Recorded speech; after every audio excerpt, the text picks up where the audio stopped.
Doctor Harshinder Kaur MD ਦੀ ਪੁਸਤਕ ਹੈ ਪਾਪਾ ਜੀ ਦੇ ਨਾਲ। ਪਹਿਲਾ ਲੇਖ। ਦੋਸਤਾਂ ਦੇ ਮਨਾਂ 'ਚ ਵਸਦਾ ਪ੍ਰੀਤਮ ਸਿੰਘ। ਸਰੀਰਕ ਪੱਖੋਂ ਭਾਵੇਂ ਪਾਪਾ ਜੀ ਦੂਰ ਹੋ ਚੁੱਕੇ ਹੋਣ, ਪਰ ਕਦੇ ਵੀ ਮੈਨੂੰ ਇਹ ਅਹਿਸਾਸ ਨਹੀਂ ਹੋਇਆ ਕਿ ਉਹ ਮੇਰੇ ਕੋਲੋਂ ਵਾਕਈ ਇੰਨੀ ਦੂਰ ਜਾ ਚੁੱਕੇ ਹਨ, ਕਿਉਂਕਿ ਜਿੰਨਾ ਤੇਜ਼ ਉਹਨਾਂ ਦੇ ਮੂੰਹ ਉੱਤੇ ਜਿਉਂਦੇ ਜੀ ਸੀ, ਓਨਾ ਹੀ ਉਹਨਾਂ ਦੀ ਤਸਵੀਰ ਵਿੱਚੋਂ ਮੈਨੂੰ ਨਜ਼ਰ ਆਉਂਦਾ ਰਹਿੰਦਾ ਹੈ ਅਤੇ ਉਹਨਾਂ ਦੀਆਂ ਤਸਵੀਰ ਵਿਚਲੀਆਂ ਅੱਖਾਂ ਮੇਰੇ ਨਾਲ ਬੋਲਦੀਆਂ ਰਹਿੰਦੀਆਂ ਹਨ।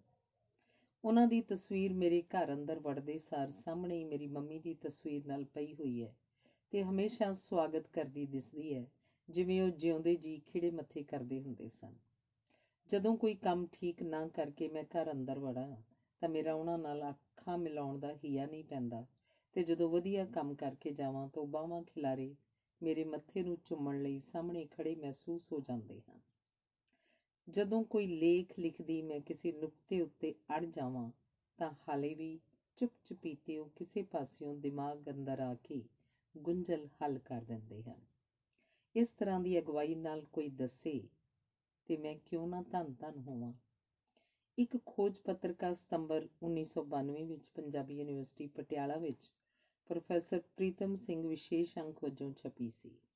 ਉਹਦੇ ਮੁੱਖ ਸੰਪਾਦਕ ਡਾਕਟਰ ਅਜਮੇਰ ਸਿੰਘ ਜੀ ਸਨ, ਸਹਾਇਕ ਸੰਪਾਦਕ ਕਿਰਪਾਲ ਕਜ਼ਾਕ ਜੀ ਅਤੇ ਸਲਾਹਕਾਰ ਬੋਰਡ ਵਿੱਚ ਡਾਕਟਰ ਦਲੀਪ ਕੌਰ ਟਿਵਾਣਾ, ਡਾਕਟਰ ਮਹਿੰਦਰਪਾਲ ਕੋਹਲੀ ਅਤੇ ਡਾਕਟਰ ਗੁਰਦੇਵ ਸਿੰਘ ਜੀ ਸਨ। ਉਸ ਵਿੱਚ ਉਦੋਂ ਦੇ ਵਾਈਸ ਚਾਂਸਲਰ ਸਾਹਿਬ ਜੋਗਿੰਦਰ ਸਿੰਘ ਪੁਆਰ ਜੀ ਵੱਲੋਂ ਲਿਖਿਆ ਹੋਇਆ ਸੀ ਕਿ ਇਹ ਪੰਜਾਬੀ ਭਾਸ਼ਾ, ਸੱਭਿਆਚਾਰ ਅਤੇ ਅਕਾਦਮਿਕ ਖੋਜ ਕਾਰਜਾਂ ਲਈ ਹਵਾਲਾ ਪੁਸਤਕ ਸਾਬਤ ਹੋਏਗੀ। ਮੈਂ ਤਾਂ ਲਿਖਦੀ ਰਹਿਣਾ ਹੈ, ਪਰ ਅੱਜ ਚਿੱਤ ਕਰਦਾ ਹੈ ਹੋਰਨਾਂ ਦੀ ਉਹਨਾਂ ਬਾਰੇ ਸੋਚ ਲਿਖਾਂ, ਕਿਉਂਕਿ ਪਾਪਾ ਜੀ ਦੀ ਇੱਕ ਮਿਲਣੀ ਵਿੱਚ ਹੀ ਆਪਣੇ ਵਿਚਾਰਾਂ ਨਾਲ ਦੂਜੇ ਨੂੰ ਕੀਲ ਲੈਣ ਦੀ ਵਿਧੀ ਸਦਕਾ ਅੱਜ ਵੀ ਉਹਨਾਂ ਦੇ ਜਾਣਕਾਰਾਂ ਵਿੱਚ ਪਹੁੰਚ ਜਾਣ ਉੱਤੇ ਉਹ ਇੱਜ਼ਤ ਮੈਨੂੰ ਉਹਨਾਂ ਦੀ ਬੇਟੀ ਹੋਣ ਸਦਕਾ ਮਿਲ ਰਹੀ ਹੈ। ਮੈਂ ਤਾਂ ਜ਼ਿੰਦਗੀ ਭਰ ਉਹਨਾਂ ਦੀਆਂ ਯਾਦਾਂ ਨਹੀਂ ਭੁਲਾ ਸਕਣ ਲੱਗੀ, ਪਰ ਜੋ ਵਿੱਦਿਆ ਦੇ ਅਥਾਹ ਸਮੁੰਦਰ ਦੇ ਸਫ਼ਰ ਤੈਰਾਕ ਬੁੱਧੀਜੀਵੀ ਉਹਨਾਂ ਬਾਰੇ ਲਿਖ ਚੁੱਕੇ ਹਨ ਅਤੇ ਉਹਨਾਂ ਵਿੱਚੋਂ ਕਈ ਹੁਣ ਇਸ ਫਾਨੀ ਦੁਨੀਆ ਨੂੰ ਅਲਵਿਦਾ ਕਹਿ ਚੁੱਕੇ ਹਨ, ਉਹਨਾਂ ਦੀ ਸੋਚ ਦੇ ਨਿਚੋੜ ਦਾ ਜ਼ਿਕਰ ਕਰਨਾ ਜ਼ਰੂਰੀ ਹੈ। ਉਸ ਖੋਜ ਪੱਤਰਿਕਾ ਵਿੱਚ ਗੁਰਭਗਤ ਸਿੰਘ ਜੀ ਇਉਂ ਲਿਖਦੇ ਹਨ: ਪਹਿਲੀ ਮਿਲਣੀ ਤੋਂ ਹੀ ਪ੍ਰੋਫੈਸਰ ਪ੍ਰੀਤਮ ਸਿੰਘ ਹੋਰਾਂ ਦਾ ਪ੍ਰਭਾਵ ਇੱਕ ਨਿੱਘਰ ਤੇ ਸਹਿਜ ਉੱਚਤਾ ਵਾਲੇ ਵਿਦਵਾਨ ਹੋਣ ਦਾ ਪੈਂਦਾ ਹੈ। ਇਉਂ ਲੱਗਦਾ ਜਿਵੇਂ ਕਿਸੇ ਉੱਚੇ ਲੰਮੇ ਸਰਸਬਜ਼ ਤੇ ਨਮੀ ਭਰਪੂਰ ਬਿਰਛ ਕੋਲੋਂ ਲੰਘ ਰਹੇ ਹੋਈਏ, ਜਿਸ ਦੀ ਨਿਮਰਤਾ ਤੇ ਉਚਾਈ ਇੱਕ ਦੂਜੇ 'ਚ ਇਸ ਤਰ੍ਹਾਂ ਰਲ ਮਿਲ ਗਏ ਹਨ ਕਿ ਇਹਨਾਂ ਨੂੰ ਨਿਖੇੜਿਆ ਨਹੀਂ ਜਾ ਸਕਦਾ। ਇੱਕ ਖਿੱਚ ਵਾਲਾ ਸਿਮਲ ਰੁੱਖ, ਜਿਸ 'ਚ ਮਿਠਾਸ ਵੀ ਹੈ ਤੇ ਸੁਆਦ ਵੀ।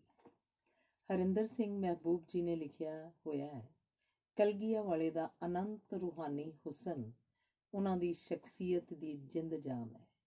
ਉਹਨਾਂ ਨੇ ਤਰ੍ਹਾਂ ਤਰ੍ਹਾਂ ਦੀਆਂ ਵਿਚਾਰਧਾਰਾਵਾਂ ਤੇ ਭਿੰਨ-ਭਿੰਨ ਵਿਅਕਤੀਆਂ ਨੂੰ ਆਪਣੇ ਵਿਸ਼ਾਲ ਹਿਰਦੇ ਅੰਦਰ ਕਿਸੇ ਅਕਹਿ ਆਪਣਤ ਵਾਲੀ ਥਾਂ ਦੇ ਰੱਖੀ ਹੈ। ਉਹ ਰੰਗਾਂ ਦੀਆਂ ਵਿਚਾਰਧਾਰਾਵਾਂ ਦੇ ਦੋਸਤ ਹਨ। ਜਿੰਨੇ ਯਕੀਨ ਨਾਲ ਮਾਰਕਸਵਾਦੀ ਉਹਨਾਂ ਨੂੰ ਆਪਣਾ ਦੋਸਤ ਮੰਨਦੇ ਹਨ, ਧਰਮ ਵਾਲੇ ਵੀ ਓਨੇ ਹੀ ਯਕੀਨ ਨਾਲ ਉਹਨਾਂ ਨੂੰ ਆਪਣਾ ਖਾਸ ਸਮਝਦੇ ਹਨ। ਉਹਨਾਂ ਦਾ ਦਿਲ ਸਭਨਾਂ ਦੋਸਤੀਆਂ ਦਾ ਕੇਂਦਰ ਹੈ। ਹਰਭਜਨ ਸਿੰਘ ਜੀ ਦੇ ਵਿਚਾਰ ਅਨੁਸਾਰ ਪ੍ਰੋਫੈਸਰ ਪ੍ਰੀਤਮ ਸਿੰਘ ਦੇ ਸੋਝ ਵਿੱਚ ਸੁਹਿਰਦਤਾ ਦਾ ਤੱਤ ਗਾਲਿਬ ਨਜ਼ਰ ਆਉਂਦਾ ਹੈ। ਉਹ ਬਹੁਤ ਨਿਰਲੇਪ ਕਿਸਮ ਦਾ ਮਨੁੱਖ ਜਾਪਦਾ ਹੈ। ਮੁਰਗਾਬੀ ਵਾਂਗ ਉਹ ਆਪਣੇ ਉੱਪਰ ਦੂਜੇ ਦੇ ਪਾਣੀ ਦੀ ਛਿੱਟ ਪੈਣ ਦਿੰਦਾ ਹੈ, ਪਰ ਆਪਣੇ ਵਿੱਚ ਜਜ਼ਬ ਨਹੀਂ ਹੋਣ ਦਿੰਦਾ। ਸੰਸਾਰ ਨਾਲ ਉਹਦਾ ਵਨ ਵੇ ਰਿਸ਼ਤਾ ਹੈ। ਉਹ ਦੂਜਿਆਂ ਦਾ ਭਲਾ ਅਕਸਰ ਕਰਦਾ ਹੈ, ਪਰ ਕਿਸੇ ਪਾਸੋਂ ਆਪਣਾ ਭਲਾ ਨਹੀਂ ਕਰਵਾ ਸਕਦਾ। ਉਹ ਸੂਰਜ ਵਾਂਗ ਆਪਣੀ ਤਪਸ਼ ਤੇ ਰੌਸ਼ਨੀ ਨਾਲ ਸਭ ਨੂੰ ਵਰਸਾਉਂਦਾ ਹੈ। ਉਸਨੂੰ ਦੋਸਤ ਵਾਂਗ ਨਹੀਂ, ਗੁਰੂ ਵਾਂਗ ਗ੍ਰਹਿਣ ਕੀਤਾ ਜਾ ਸਕਦਾ ਹੈ। ਉਹ ਗੁਰੂ ਪ੍ਰਸ਼ਾਦ ਵੰਡ ਕੇ ਵੀ ਪਤਾ ਨਹੀਂ ਲੱਗਣ ਦਿੰਦਾ ਕਿ ਉਹਨੇ ਆਪਣਾ ਸ਼ਫਕਤ ਭਰਿਆ ਹੱਥ ਤੁਹਾਡੇ ਮੋਢੇ ਉੱਤੇ ਧਰਿਆ ਹੋਇਆ ਹੈ। ਜਸਵੰਤ ਸਿੰਘ ਕੰਵਲ ਜੀ ਅਨੁਸਾਰ ਪੰਜਾਬੀ ਜ਼ੁਬਾਨ ਲਈ ਉਹਨਾਂ ਦਾ ਠਾਠਾ ਮਾਰਦਾ ਪਿਆਰ ਤੇ ਸਹੀ ਪੱਖ ਵਾਸਤੇ ਉਹਨਾਂ ਦਾ ਗੁੱਸਾ ਤਪਣਾ ਤੇ ਜਲਾਲ ਚਾਉਣਾ ਸਮੁੱਚੀ ਪੰਜਾਬੀ ਜ਼ਬਾਨ ਨੂੰ ਸਥਿਰ ਕਰਨ 'ਚ ਸਹਾਈ ਹੋਇਆ ਸੀ। ਗੁਰਦਿਆਲ ਸਿੰਘ ਜੀ ਨੇ ਲਿਖਿਆ ਹੈ, ਪ੍ਰੋਫੈਸਰ ਪ੍ਰੀਤਮ ਸਿੰਘ ਕਰੜੇ ਜੁੱਸੇ ਵਾਲਾ ਕਾਮਾ ਹੈ। ਪੰਜਾਬੀ ਜ਼ਬਾਨ ਉੱਤੇ ਕੋਈ ਸੱਟ ਮਾਰਦਾ ਹੈ ਤਾਂ ਉਹ ਫਨੀਅਰ ਵਾਂਗ ਛਜਲੀ ਫੈਲਾ ਕੇ ਭਿਆਨਕ ਰੂਪ ਧਾਰ ਲੈਂਦਾ ਹੈ। ਭਾਵੇਂ ਸਰਕਾਰੀ ਅਫਸਰ ਅੰਗਰੇਜ਼ੀ 'ਚ ਪੱਤਰ ਜਾਰੀ ਕਰਦੇ ਰਹੇ, ਪਰ ਉਸਨੇ ਸਰਕਾਰੀ ਕਾਲਜ ਲੁਧਿਆਣਾ ਵਿੱਚ ਪ੍ਰਿੰਸੀਪਲ ਵਜੋਂ ਹੁਕਮ ਦਿੱਤਾ ਹੋਇਆ ਸੀ ਕਿ ਕੋਈ ਅਜਿਹਾ ਲਿਖਤੀ ਕਾਗਜ਼ ਦਫ਼ਤਰ 'ਚ ਪ੍ਰਵਾਨ ਨਹੀਂ ਕੀਤਾ ਜਾਏਗਾ ਜਿਹੜਾ ਪੰਜਾਬੀ 'ਚ ਨਾ ਹੋਵੇ। ਉਹ ਦੁਨਿਆਵੀ ਅਰਥਾਂ 'ਚ ਬਹੁਤ ਹੀ ਬੇਲਿਹਾਜ਼ ਬੰਦਾ ਹੈ। ਉਹਨੂੰ ਆਪਣੇ ਕੰਮ ਤੋਂ ਬਿਨਾਂ ਕਿਸੇ ਹੋਰ ਨਾਲ ਕੋਈ ਲਿਹਾਜ਼ ਨਹੀਂ। ਪਿਓ ਨਾਲ ਤਾਂ ਕੀ, ਆਪਣੇ ਇਕਲੌਤੇ ਪੁੱਤਰ ਜੈ ਰੂਪ ਦੀ ਵੀ ਕੋਈ ਨਜਾਇਜ਼ ਮਦਦ ਉਸ ਕਦੇ ਨਹੀਂ ਕੀਤੀ। ਕਰਤਾਰ ਸਿੰਘ ਦੁੱਗਲ ਜੀ ਦੀ ਸੋਚ ਅਨੁਸਾਰ ਪ੍ਰੋਫੈਸਰ ਪ੍ਰੀਤਮ ਸਿੰਘ ਇੱਕ ਆਦਰਸ਼ ਉਸਤਾਦ ਵਾਂਗ ਵਿਦਿਆਰਥੀਆਂ ਨੂੰ ਘੜ ਕੇ ਖੁਸ਼ ਹੁੰਦੇ ਰਹੇ ਤੇ ਉਹਨਾਂ ਨੂੰ ਪ੍ਰਵਾਨ ਵੇਖ ਕੇ ਸਫਲਤਾ ਮਾਣਦੇ ਰਹੇ। ਉਹਨਾਂ ਨੂੰ ਆਪਣੀ ਕਾਰਗੁਜ਼ਾਰੀ ਦਾ ਢੰਡੋਰਾ ਫੇਰਨਾ ਨਹੀਂ ਆਉਂਦਾ, ਇਸੇ ਲਈ ਕਿਸੇ ਸਨਮਾਨ ਲਈ ਉਹਨਾਂ ਕਦੇ ਝੋਲੀ ਨਹੀਂ ਅੱਡੀ।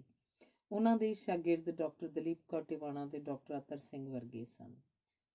ਸਿਬਤੁਲ ਹਸਨ ਜ਼ੈਗਮ ਲਾਹੌਰ ਜੀ ਨੇ ਇੱਥੋਂ ਤੱਕ ਲਿਖ ਦਿੱਤਾ ਹੋਇਆ ਹੈ, ਚੜ੍ਹਦੇ ਪੰਜਾਬ 'ਚ ਪੰਜਾਬੀ ਜ਼ਬਾਨ ਦੀਆਂ ਨੀਹਾਂ ਉਸਾਰਨ ਵਾਲੇ ਸਨ ਪ੍ਰੋਫੈਸਰ ਪ੍ਰੀਤਮ ਸਿੰਘ। ਪ੍ਰੋਫੈਸਰ ਪ੍ਰੀਤਮ ਸਿੰਘ ਜੀ ਨੇ ਨਵੀਆਂ ਪੈੜਾਂ ਬਣਾਈਆਂ ਹਨ ਤੇ ਨਵੇਂ ਪੂਰਨੇ ਘੱਤੇ ਹਨ ਤੇ ਉਹਨਾਂ ਦਾ ਪੂਰਾ ਜੀਵਨ ਪੰਜਾਬ ਤੇ ਪੰਜਾਬੀਆਂ ਲਈ ਜੂਝਦਿਆਂ ਬੀਤਿਆ ਹੈ। 1973 ਦਾ ਗੁਰਪੁਰਬ ਦੋਹਾਂ ਪੰਜਾਬਾਂ ਦੇ ਇਤਿਹਾਸ ਵਿੱਚ ਆਪਣੀ ਅਹਿਮੀਅਤ ਦੀ ਵਜ੍ਹਾ ਕਰਕੇ ਹਮੇਸ਼ਾ ਯਾਦ ਰੱਖਿਆ ਜਾਏਗਾ, ਕਿਉਂਕਿ ਉਸ ਵਿੱਚ ਕੁਝ ਅਜਿਹੇ ਫੈਸਲੇ ਪ੍ਰੋਫੈਸਰ ਪ੍ਰੀਤਮ ਸਿੰਘ ਕਰਾਉਣ 'ਚ ਸਫਲ ਹੋ ਗਏ ਜਿਸ ਨੇ ਦੋਹਾਂ ਪੰਜਾਬਾਂ ਦਾ ਇਤਿਹਾਸ ਬਦਲ ਕੇ ਰੱਖ ਦਿੱਤਾ। ਚੇਤੇ ਰਹੇ ਕਿ ਸਿੱਖ ਸੰਗਤਾਂ ਨਵੰਬਰ ਵਿੱਚ ਨਨਕਾਣਾ ਸਾਹਿਬ, ਅਪ੍ਰੈਲ 'ਚ ਪੰਜਾ ਸਾਹਿਬ, ਮਈ ਵਿੱਚ ਡੇਰਾ ਸਾਹਿਬ ਲਾਹੌਰ ਤੇ ਜੂਨ ਵਿੱਚ ਮਹਾਰਾਜਾ ਰਣਜੀਤ ਸਿੰਘ ਜੀ ਦੀ ਬਰਸੀ ਉੱਪਰ ਲਾਹੌਰ ਅੱਪੜਦੀਆਂ ਹੁੰਦੀਆਂ ਸਨ ਤੇ ਜਿੱਥੋਂ ਦਾ ਮੇਲਾ ਹੁੰਦਾ ਸੀ ਉੱਥੇ ਹੀ 10 ਦਿਨ ਰਹਿੰਦੀਆਂ ਹੁੰਦੀਆਂ ਸਨ। 1973 ਵਿੱਚ ਅਜੀਬ ਕਿਸਮ ਦਾ ਤਣਾਅ ਸੀ ਤੇ ਜਨਮ ਅਸਥਾਨ ਦੀ ਥਾਂ ਅੰਤਲੇ ਦਿਨ ਫੈਡਰਲ ਸਰਕਾਰ ਦਾ ਕੋਈ ਨੁਮਾਇੰਦਾ ਨਹੀਂ ਸੀ ਆਇਆ। ਉੱਥੇ ਦਿੱਤੇ ਲੈਕਚਰ ਵਿੱਚ ਪਹਿਲੀ ਵਾਰ ਪ੍ਰੋਫੈਸਰ ਸਾਹਿਬ ਨੇ ਪੁਰਜ਼ੋਰ ਮੰਗ ਕੀਤੀ ਕਿ ਜੱਥੇ ਨੂੰ ਲਾਹੌਰ ਵੀ ਲਿਜਾਇਆ ਜਾਏ, ਕਿਉਂਕਿ ਉਹ ਵੀ ਪੰਜਾਬੀਆਂ ਲਈ ਪਵਿੱਤਰ ਤੇ ਮੁਕੱਦਸ ਥਾਂ ਹੈ। ਇਹ ਮੰਗ ਸਵੀਕਾਰ ਹੋ ਗਈ ਤੇ ਇਸ ਇਤਿਹਾਸਿਕ ਫੈਸਲੇ ਤੇ ਜਿਹੜਾ ਭੰਗੜਾ ਪਿਆ ਉਹ ਫਿਰ ਕਿਧਰੇ ਵੇਖਣ ਨੂੰ ਨਹੀਂ ਮਿਲਿਆ। ਜੋ ਕੰਮ ਦੋ ਮੁਲਕਾਂ ਦੀਆਂ ਸਰਕਾਰਾਂ ਨਹੀਂ ਕਰ ਸਕੀਆਂ, ਉਹ ਪ੍ਰੀਤਮ ਸਿੰਘ ਨੇ ਕਰ ਵਿਖਾਇਆ ਤੇ ਉਸ ਤੋਂ ਬਾਅਦ ਹਰ ਸਾਲ ਜੱਥੇ ਨੂੰ ਗੁਰਪੁਰਬ ਦੀ ਥਾਂ ਦੇ ਨਾਲ ਬਾਕੀ ਦੀਆਂ ਇਤਿਹਾਸਿਕ ਤੇ ਧਾਰਮਿਕ ਥਾਵਾਂ ਉੱਤੇ ਲਿਜਾਇਆ ਜਾਣ ਲੱਗ ਪਿਆ। ਮੈਂ ਆਪਣੀ ਉਮਰ 'ਚ ਅੱਜ ਤੱਕ ਜਿਨ੍ਹਾਂ ਵੀ ਸੂਝਵਾਨਾਂ ਨੂੰ ਮਿਲਿਆ, ਪ੍ਰੋਫੈਸਰ ਸਾਹਿਬ ਤੋਂ ਵਧੇਰੇ ਸਿੱਖੀ ਲਈ ਸ਼ਰਧਾ ਮੈਨੂੰ ਕਿਸੇ ਹੋਰ ਵਿੱਚ ਨਜ਼ਰ ਨਹੀਂ ਆਈ। ਫਿਰ ਵੀ ਉਹ ਹਰ ਮਜ਼ਹਬ ਦੀ ਬਰਾਬਰ ਦੀ ਇੱਜ਼ਤ ਕਰਦੇ ਹਨ। ਚੜ੍ਹਦੇ ਪੰਜਾਬ ਦੀ ਖੁਸ਼ਕਿਸਮਤੀ ਹੈ ਕਿ ਉਹਨਾਂ ਨੂੰ ਪ੍ਰੋਫੈਸਰ ਪ੍ਰੀਤਮ ਸਿੰਘ ਵਰਗਾ ਆਲਮ ਸੂਝਵਾਨ ਤੇ ਤਾਲੀਮ ਦਾ ਮਾਹਰ ਮਿਲਿਆ।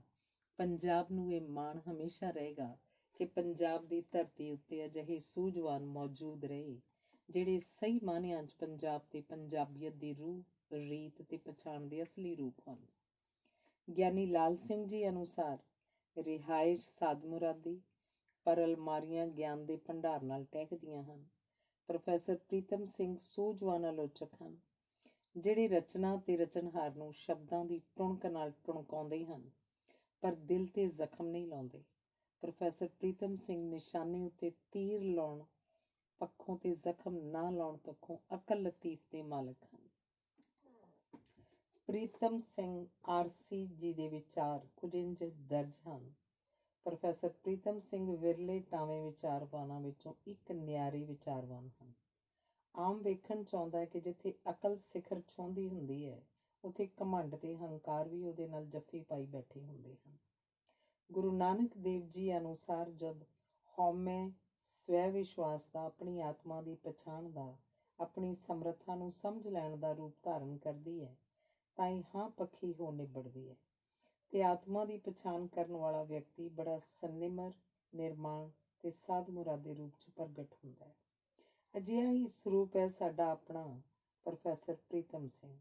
ਉਹ ਤਾਂ ਬੱਚਿਆਂ ਲਈ ਲਿਖਣ ਦੇ ਹੁਨਰ ਵਿੱਚ ਵੀ ਪ੍ਰਵੀਨ ਹਨ ਤੇ ਬਾਲ ਸਾਹਿਤ ਵਿੱਚ ਉਹਨਾਂ ਦਾ ਕੋਈ ਸਾਨੀ ਨਹੀਂ। ਪ੍ਰੋਫੈਸਰ ਪ੍ਰੀਤਮ ਸਿੰਘ ਕਿਸੇ ਸੇਧ ਵਿੱਚ ਸਹਿਜੇ ਮੌਜ ਵਿੱਚ ਵਹਿ ਰਹੀ ਨਦੀ ਵਾਂਗ ਵਿਚਰਦੇ ਹਨ, ਜਿਸ ਦੇ ਪਾਣੀਆਂ ਵਿੱਚ ਅਨੇਕਾਂ ਅਕਸ ਲਹਿਰਾਉਂਦੇ ਹਨ, ਜਿਨ੍ਹਾਂ 'ਚ ਧੁੱਪ ਲਿਸ਼ਕਦੀ ਹੈ ਤੇ ਚਾਨਣੀ ਵੀ ਜਲ ਵਾਗਰ ਹੋਈ ਵੇਖੀ ਜਾ ਸਕਦੀ ਹੈ।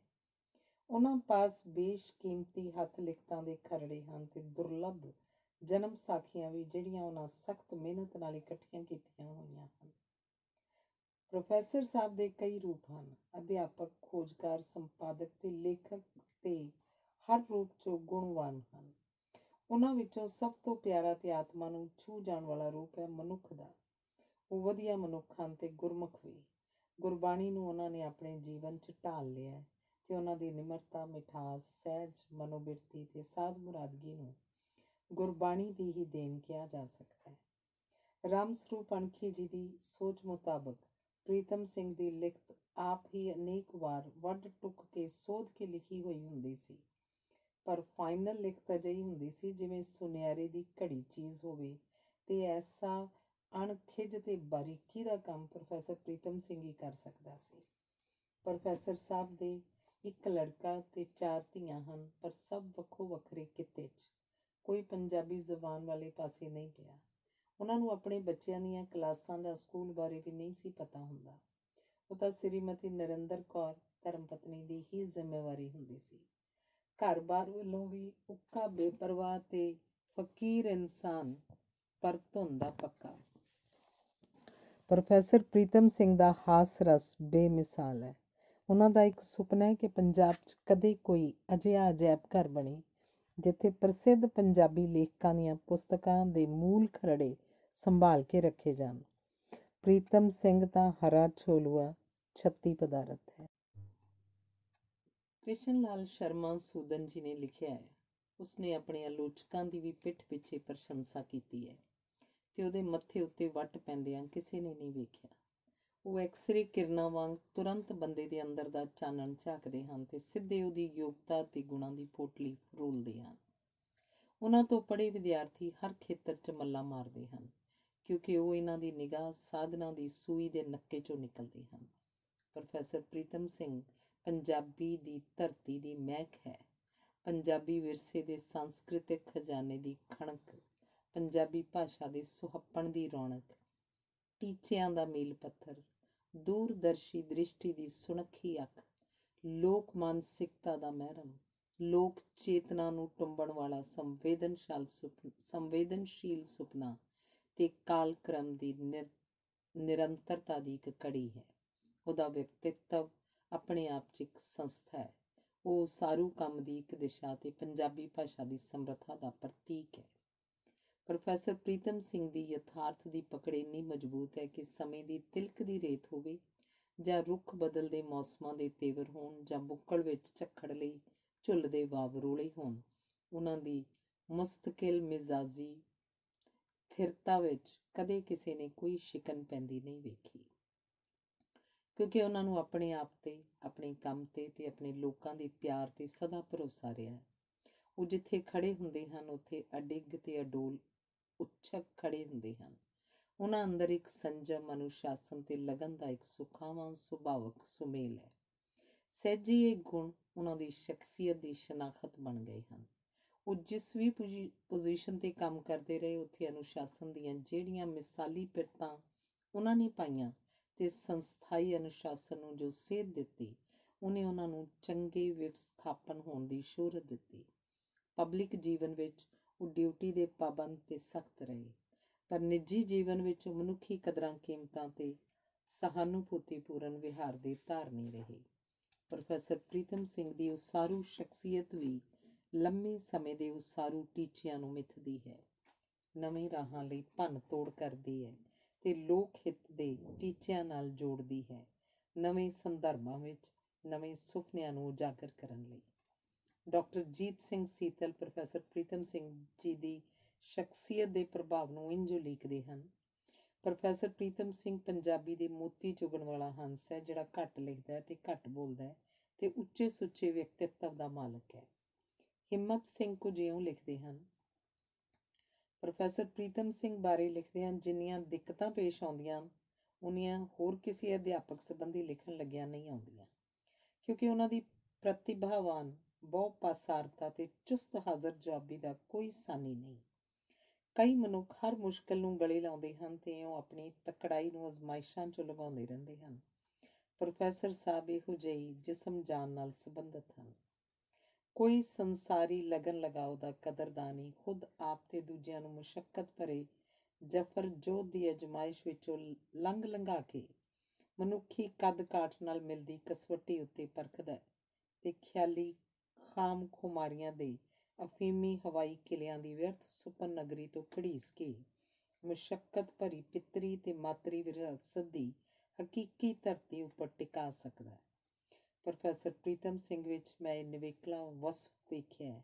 ਪ੍ਰੋਫੈਸਰ ਸਾਹਿਬ ਦੀ ਚੋਣਵੀਂ ਤੇ ਵਿਦਵਾਨ ਮਹਿਫਿਲ ਹਮੇਸ਼ਾ ਭਰਪੂਰ ਰਹਿੰਦੀ ਹੈ, ਕਿਉਂਕਿ ਲੋਕ ਫੁਕਰੇਪਣ ਦੀ ਵਿਦਵਤਾ ਤੋਂ ਬੇਜ਼ਾਰ ਹੋ ਕੇ ਇੱਕ ਇਕੱਲੇ ਦੀ ਭਰਪੂਰ ਕੰਬਲੀ ਵਿੱਚੋਂ ਬਹੁਤ ਕੁਝ ਪ੍ਰਾਪਤ ਕਰਨਾ ਪਛਾਣ ਗਏ ਹਨ।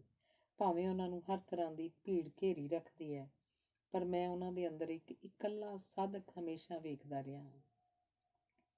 ਜਾਂ ਤਾਂ ਪਰਮਾਤਮਾ ਇੱਕ ਇਕੱਲਾ, ਜਾਂ ਫਿਰ ਪੀਰੋ ਮੁਰਸ਼ਿਦ ਆਪਣੀ ਇਕੱਲਤਾ ਨੂੰ ਮੁਰੀਦਾਂ ਦੀ ਬਹੁਲਤਾ ਦੇ ਵਿਵਿਧਤਾ ਦੇ ਧਿਆਨ ਨਿਮਿਤ ਪ੍ਰਗਟਾਉਂਦੇ ਰਹਿੰਦੇ ਹਨ। ਪ੍ਰੋਫੈਸਰ ਸਾਹਿਬ ਦੀ ਬੋਲਬਾਣੀ ਤੇ ਸਲਾਮ ਸਲੀਕੇ ਨੂੰ ਨਿਰਧਾਰਤ ਕਰਨ ਵਾਲੇ ਭਾਵੇਂ ਕਈ ਅੰਦਰਲੇ ਬਾਹਰਲੇ ਕਾਰਨ ਹੋਣਗੇ, ਪਰ ਮੇਰੀ ਸਮਝ ਵਿੱਚ ਆਉਂਦਾ ਹੈ ਕਿ ਉਹਨਾਂ ਦੇ ਅੰਦਰ ਬਾਹਰੇ ਬੋਲਬਾਣੀ ਤੇ ਚਾਲ ਢਾਲ ਉੱਪਰ ਧਾਰਮਿਕਤਾ ਪ੍ਰਭਾਵ ਪਾਉਂਦੀ ਰਹੀ। ਇਸ ਵਿੱਚ ਸ਼ੱਕ ਨਹੀਂ ਕਿ ਸਨਾਤਨੀ ਭਾਸ਼ਾ ਵਿਧੀ ਵਿਧਾਨ ਦੀ ਜਾਣਕਾਰੀ ਦੀ ਖਾਤਰ ਉਹਨਾਂ ਨੇ ਆਪਣੇ ਪਹਿਲੇ ਵਿਦਿਅਕ ਕਦਮ ਖੁਦ ਪੁੱਟੇ, ਪਰ ਗੁਰੂ ਘਰ ਦੀ ਗਰੀਬੀ ਤੇ ਗੁਰੂ ਘਰ ਦੀ ਗੁਰਮੁਖੀ ਚਾਲ ਢਾਲ ਨੂੰ ਪ੍ਰੋਫੈਸਰ ਸਾਹਿਬ ਸਿੰਘ ਸਹੁਰਾ ਸਾਹਿਬ ਦੀ ਨਿਕਟਤਾ ਨੇ ਜ਼ਰੂਰ ਪ੍ਰਭਾਵਿਤ ਕੀਤਾ ਹੋਏਗਾ। ਪ੍ਰੀਤਮ ਸਿੰਘ ਤਰਾਸ਼ਿਆ ਹੋਇਆ ਸੈਲ ਪੱਥਰ ਹੈ। ਪ੍ਰਿੰਸੀਪਲ ਜੋਗਿੰਦਰ ਸਿੰਘ ਜੀ ਦੇ ਵਿਚਾਰ ਅਨੁਸਾਰ ਇਹ ਬਹੁਪੱਖੀ ਸ਼ਖਸੀਅਤ ਦੇ ਸਵਾਮੀ ਹਨ। ਇੱਕ ਉੱਦਮੀ ਤੇ ਸੁਚੱਜੇ ਮਨੁੱਖ, ਚੰਗੇ ਸਲਾਹਕਾਰ, ਵਧੀਆ ਪ੍ਰਬੰਧਕ, ਸੁਲਝੇ ਹੋਏ ਲੇਖਕ ਤੇ ਸ਼ੈਲੀਕਾਰ, ਪ੍ਰੌੜ ਆਲੋਚਕ ਤੇ ਸਾਹਿਤਕਾਰ। ਬੜੇ ਮਿਹਨਤੀ ਕਾਮੇ ਹਨ ਤੇ ਜਦੋਂ ਵੀ ਮੈਂ ਇਹਨਾਂ ਨੂੰ ਮਿਲਣ ਜਾਂਦਾ ਨਵੀਆਂ ਸੇਧਾਂ ਤੇ ਨਵੇਂ ਉਤਸ਼ਾਹ ਲੈ ਕੇ ਵਾਪਸ ਮੁੜਦਾ। ਪ੍ਰਿੰਸੀਪਲ ਪ੍ਰੀਤਮ ਸਿੰਘ ਹੋਰੀ ਇੱਕ ਚੰਗੇ ਬੁਲਾਰੇ ਵੀ ਹਨ। ਉਹਨਾਂ ਦੇ ਹਰ ਭਾਸ਼ਣ ਦੀ ਇਹ ਵਿਸ਼ੇਸ਼ਤਾ ਹੈ ਕਿ ਜਦੋਂ ਸਰੋਤਿਆਂ ਨੂੰ ਇੱਕ ਪਟੇ ਦੀ ਥਾਂ ਦੂਜੇ ਉੱਤੇ ਚਾੜ੍ਹਦੇ ਹਨ ਤਾਂ ਕਿਸੇ ਝਟਕੇ ਦਾ ਅਹਿਸਾਸ ਨਹੀਂ ਹੋਣ ਦਿੰਦੇ। ਉਹਨਾਂ ਦੀਆਂ ਇਹਨਾਂ ਸਾਹਿਤਿਕ ਪ੍ਰਾਪਤੀਆਂ ਦੇ ਸਨਮੁਖ ਵਿਦੇਸ਼ੀ ਸੰਸਥਾਵਾਂ ਤੇ ਹੋਰ ਅਕਾਦਮਿਕ ਅਦਾਰਿਆਂ ਵੱਲੋਂ ਵੀ ਉਹਨਾਂ ਨੂੰ ਕਾਫੀ ਹੁੰਗਾਰਾ ਮਿਲਿਆ। ਉਹਨਾਂ ਦਾ ਸਭ ਵੱਲ ਨਿਰਪੱਖਤਾ ਦਾ ਦ੍ਰਿਸ਼ਟੀਕੋਣ ਸੀ। ਸੁਰਜੀਤ ਸਿੰਘ ਜੀ ਅਨੁਸਾਰ ਪ੍ਰੋਫੈਸਰ ਸਾਹਿਬ ਦੀ ਨਿਰਦੇਸ਼ਨ ਸ਼ੈਲੀ ਕਠੋਰ, ਰੁੱਖੀ ਪਰ ਸੱਚੀ ਤੇ ਸੁੱਚੀ ਹੈ। ਉਂਗਲੀ ਫੜ ਕੇ ਨਾਲ ਤੋਰਨ ਵਾਲੀ, ਪਰ ਬਿਨਾਂ ਪੁੱਛ ਤੋਂ। ਉੱਤੋਂ ਰੁੱਖੇ ਪਰ ਅੰਦਰੋਂ ਲਾਡ ਪਿਆਰ ਨਾਲ ਭਰੇ ਪੇਂਡੂ ਬਾਪੂ ਵਰਗੀ, ਉਸ ਘੁਮਿਆਰ ਵਰਗੀ ਜਿਹੜਾ ਅੰਦਰੋਂ ਸਹਾਰਾ ਦੇ ਕੇ ਉੱਤੋਂ ਘੜੇ ਦੀ ਠੁਕਾਈ ਕਰਦਾ ਹੈ। ਉਹਨੂੰ ਵਧਾਉਣ ਲਈ ਤੇ ਉਹਦੇ ਚਿੱਬ ਕੱਢਣ ਲਈ। ਸ਼ਾਲਾ ਇਸ ਬਾਪੂ ਦੀ ਉਮਰ ਲੰਬੀ ਹੋਵੇ ਤੇ ਪੰਜਾਬੀ ਮਾਂ ਦੇ ਪੁੱਤ ਇਹਦੀਆਂ ਝਿੜਕਾਂ ਝੰਬਾਂ ਸਹਿੰਦੇ ਹੋਏ ਆਪਣੀ ਮਾਂ ਦੀ ਸੇਵਾ 'ਚ ਲੱਗੇ ਰਹਿਣ। ਨਵਰਤਨ ਕਪੂਰ ਜੀ ਨੇ ਲਿਖਿਆ ਹੈ, ਉਹ ਸੁਚੱਜੇ ਅਧਿਆਪਕ ਆਪਣੇ ਸ਼ਿਸ਼ ਨਾਲ ਇੰਨੀ ਨਿਮਰਤਾ ਨਾਲ ਗੱਲ ਕਰਦੇ ਸਨ ਕਿ ਲਾਜਵਾਬ ਕਰ ਛੱਡਦੇ ਹਨ। ਜਿਵੇਂ ਭਗਵਾਨ ਰਾਮਚੰਦਰ ਜੀ ਦੀ ਛੋਹ ਨਾਲ ਪੱਥਰ ਬਣੀ ਹੱਲਿਆ ਵੀ ਜਿਉਂਦੀ ਜਾਗਦੀ ਇਸਤਰੀ ਹੋ ਗਈ ਸੀ। ਬਿਲਕੁਲ ਉਸੇ ਤਰ੍ਹਾਂ ਉਹ ਕਾਠ ਮਾਰਿਆ ਪੰਜਾਬੀ ਪ੍ਰੇਮ ਕਿਸੇ ਅੰਦਰ ਵੀ ਜਾਗਰਿਤ ਕਰ ਦਿੰਦੇ ਹਨ। ਪ੍ਰੋਫੈਸਰ ਸਾਹਿਬ ਸਿੰਘ ਨੇ ਆਪਣੇ ਵਰਗਾ ਸਾਦਗੀ ਪਸੰਦ ਹੀਰਾ ਆਪਣੀ ਧੀ ਨਰਿੰਦਰ ਕੌਰ ਵਾਸਤੇ ਲੱਭਣ ਵਿੱਚ ਧੋਖਾ ਨਹੀਂ ਖਾਧਾ। ਨਵਤੇਜ ਭਾਰਤੀ ਜੀ ਨੇ ਵੇਗ 'ਚ ਆ ਕੇ ਲਿਖ ਧਰਿਆ ਹੈ, ਤੇਰੇ ਦਰ ਤੇ ਆਉਣ ਲਈ ਮੈਨੂੰ ਦਰਿਆ ਬਣਨਾ ਪੈਂਦਾ ਹੈ। ਦਰਿਆ ਬਣ ਕੇ ਮੈਂ ਤੇਰੇ ਦਰ ਤੇ ਰੁਕ ਨਹੀਂ ਸਕਦਾ। ਤੇਰੇ ਦਰ ਤੇ ਆ ਕੇ ਮੈਂ ਵਗਣਾ ਸਿੱਖਦਾ। ਤੇਰੇ ਦਰ ਤੇ ਆ ਕੇ ਮੈਂ ਰਮਤਾ ਜੋਗੀ ਬਣ ਜਾਂਦਾ। ਦਲੀਪ ਕੌਰ ਟਿਵਾਣਾ ਅਨੁਸਾਰ ਉਹ ਮਹਾਂਭੂਤ ਤੇ ਮਹਾਂਵਿਗਿਆਨੀ ਹੈ। ਬਿਨਾਂ ਸ਼ੀਸ਼ੇ ਦੇ ਪੱਗ ਬੰਨੀ, ਕੁੜਤਾ ਪਜਾਮਾ ਤੇ ਦੇਸੀ ਜੁੱਤੀ ਪਾਈ, ਇੱਕ ਝੋਲਾ ਹੱਥ 'ਚ ਫੜੀ, 3rd ਕਲਾਸ 'ਚ ਸਫ਼ਰ ਕਰਦੇ ਇਸ ਮਹਾਂਭੂਤ ਉੱਤੇ ਜੇ ਕਿਸੇ ਵਿਦਿਆਰਥੀ ਦੀ ਫੀਸ ਭਰਨ ਦਾ ਸਵਾਲ ਆ ਜਾਏ ਤਾਂ ਇਹ ਮਹਾਂਭੂਤ ਆਪਣੇ ਸਾਰੇ ਹੱਥ ਪੱਲਾ ਮਾਰ ਇੱਥੋਂ ਤੱਕ ਕਿ ਆਪਣੀ ਨਿੱਕੀ ਧੀ ਦੇ ਗੱਲੇ ਵਿੱਚੋਂ ਸਿਵਾਏ ਡੂਢੇ ਉੱਤੇ ਉਧਾਰ ਚੁੱਕ ਕੇ ਵੀ ਤਾਰ ਦਿੰਦਾ ਹੈ। ਮੇਰੀਆਂ ਤਾਂ ਅੱਖਾਂ ਛਲਕ ਆਈਆਂ ਸਨ ਜਦੋਂ ਮੈਂ ਮਹਿਸੂਸ ਕੀਤਾ ਕਿ ਮੇਰੇ ਪਿਓ ਦੇ ਮਰ ਜਾਣ ਪਿੱਛੋਂ ਵੀ ਉਹਨੇ ਮੇਰੇ ਸਿਰ ਉੱਤੇ ਪਿਓ ਵਾਲਾ ਹੱਥ ਧਰਿਆ ਤੇ ਮੈਨੂੰ ਇਹ ਅਹਿਸਾਸ ਕਰਾਇਆ ਕਿ ਆਪਣੇ ਪਿਓ ਦੇ ਮਰ ਜਾਣ ਪਿੱਛੋਂ ਵੀ ਕੋਈ ਕੁੜੀ ਕਿਸੇ ਦੀ ਧੀ ਹੁੰਦੀ ਹੈ। ਬਲਵੰਤ ਗਾਰਗੀ ਜੀ ਦੇ ਵਿਚਾਰ ਅਨੁਸਾਰ ਪ੍ਰੀਤਮ ਸਿੰਘ ਆਖਦਾ ਹੈ, ਮੈਂ ਘੱਟ ਲਿਖਦਾ, ਠੀਕ ਹੈ, ਪਰ ਖੋਜ ਦਾ ਕੰਮ ਹੀ ਇਹੋ ਜਿਹਾ ਹੈ। ਮਣਾ ਮੂੰਹੀਂ ਧਾਤਾਂ ਵਿੱਚੋਂ ਰੇਡੀਅਮ ਦੀ ਨਿੱਕੀ ਜਿਹੀ ਕਣੀ ਹੀ ਮਿਲਦੀ ਹੈ। ਇਹ ਹੈ ਖੋਜ। ਮੈਂ ਕਈ ਤੱਤਾਂ ਉੱਤੇ ਪੁੱਜਾ ਹਾਂ। ਵਕਤ ਆਉਣ ਉੱਤੇ ਲਿਖਾਂਗਾ। ਹਾਲੇ ਮੈਂ ਕੰਮ ਕਰ ਰਿਹਾ। ਕੰਮ ਦੀ ਕੋਈ ਆਵਾਜ਼ ਨਹੀਂ। ਮੈਂ ਉਡੀਕ ਰਿਹਾ ਤੇ ਮੈਂ ਇਸ ਗੱਲ ਦੀ ਉਡੀਕ ਵਿੱਚ ਹਾਂ ਕਿ ਕਦ ਮੈਂ ਮਰਾਂ ਤੇ ਕਦ 300 ਵਰ੍ਹੇ ਹੋਣ, ਤਾਂ ਜੋ ਪ੍ਰੀਤਮ ਸਿੰਘ ਮੇਰੇ ਨਾਟਕਾਂ ਦੀ ਸਾਹਿਤਕ ਵਿਸ਼ੇਸ਼ਤਾ ਉੱਤੇ ਇੱਕ ਲੇਖ ਲਿਖੇ। ਪਿਆਰਾ ਸਿੰਘ ਭੋਗਲ ਜੀ ਨੇ ਪ੍ਰੋਫੈਸਰ ਪ੍ਰੀਤਮ ਸਿੰਘ ਨੂੰ ਪੰਜਾਬੀ ਵਾਰਤਕ ਸਾਹਿਤ ਦਾ ਦੂਜਾ ਤੇਜਾ ਸਿੰਘ ਕਰਾਰ ਕਰ ਦਿੱਤਾ ਸੀ। ਗੁਰਦੇਵ ਸਿੰਘ ਜੀ ਨੇ ਯਾਦਾਂ ਦੇ ਪੱਤਰੇ ਫਰੋਲ ਕੇ ਲਿਖਿਆ, ਪ੍ਰੀਤਮ ਸਿੰਘ ਪੰਜਾਬੀ ਬੋਲੀ ਨੂੰ ਰੱਜ ਕੇ ਪਿਆਰ ਤੇ ਸਤਿਕਾਰਨ ਵਾਲਾ ਵਿਅਕਤੀ ਹੈ। ਉਹ ਇਹ ਮੰਨਣ ਨੂੰ ਉੱਕਾ ਤਿਆਰ ਨਹੀਂ ਕਿ ਪੰਜਾਬੀ ਭਾਸ਼ਾ ਵਿੱਚ ਉੱਨਤੀ ਦੀਆਂ ਸੰਭਾਵਨਾਵਾਂ ਘੱਟ ਹਨ, ਬਲਕਿ ਉਹ ਤਾਂ ਪੰਜਾਬੀ ਵਿੱਚ ਸੰਸਾਰ ਦੀ ਹਰ ਉੱਨਤ ਭਾਸ਼ਾ ਦੀ ਬਰਾਬਰੀ ਕਰ ਸਕਣ ਦੀ ਸੰਭਾਵਨਾ ਵੇਖਦਾ ਹੈ।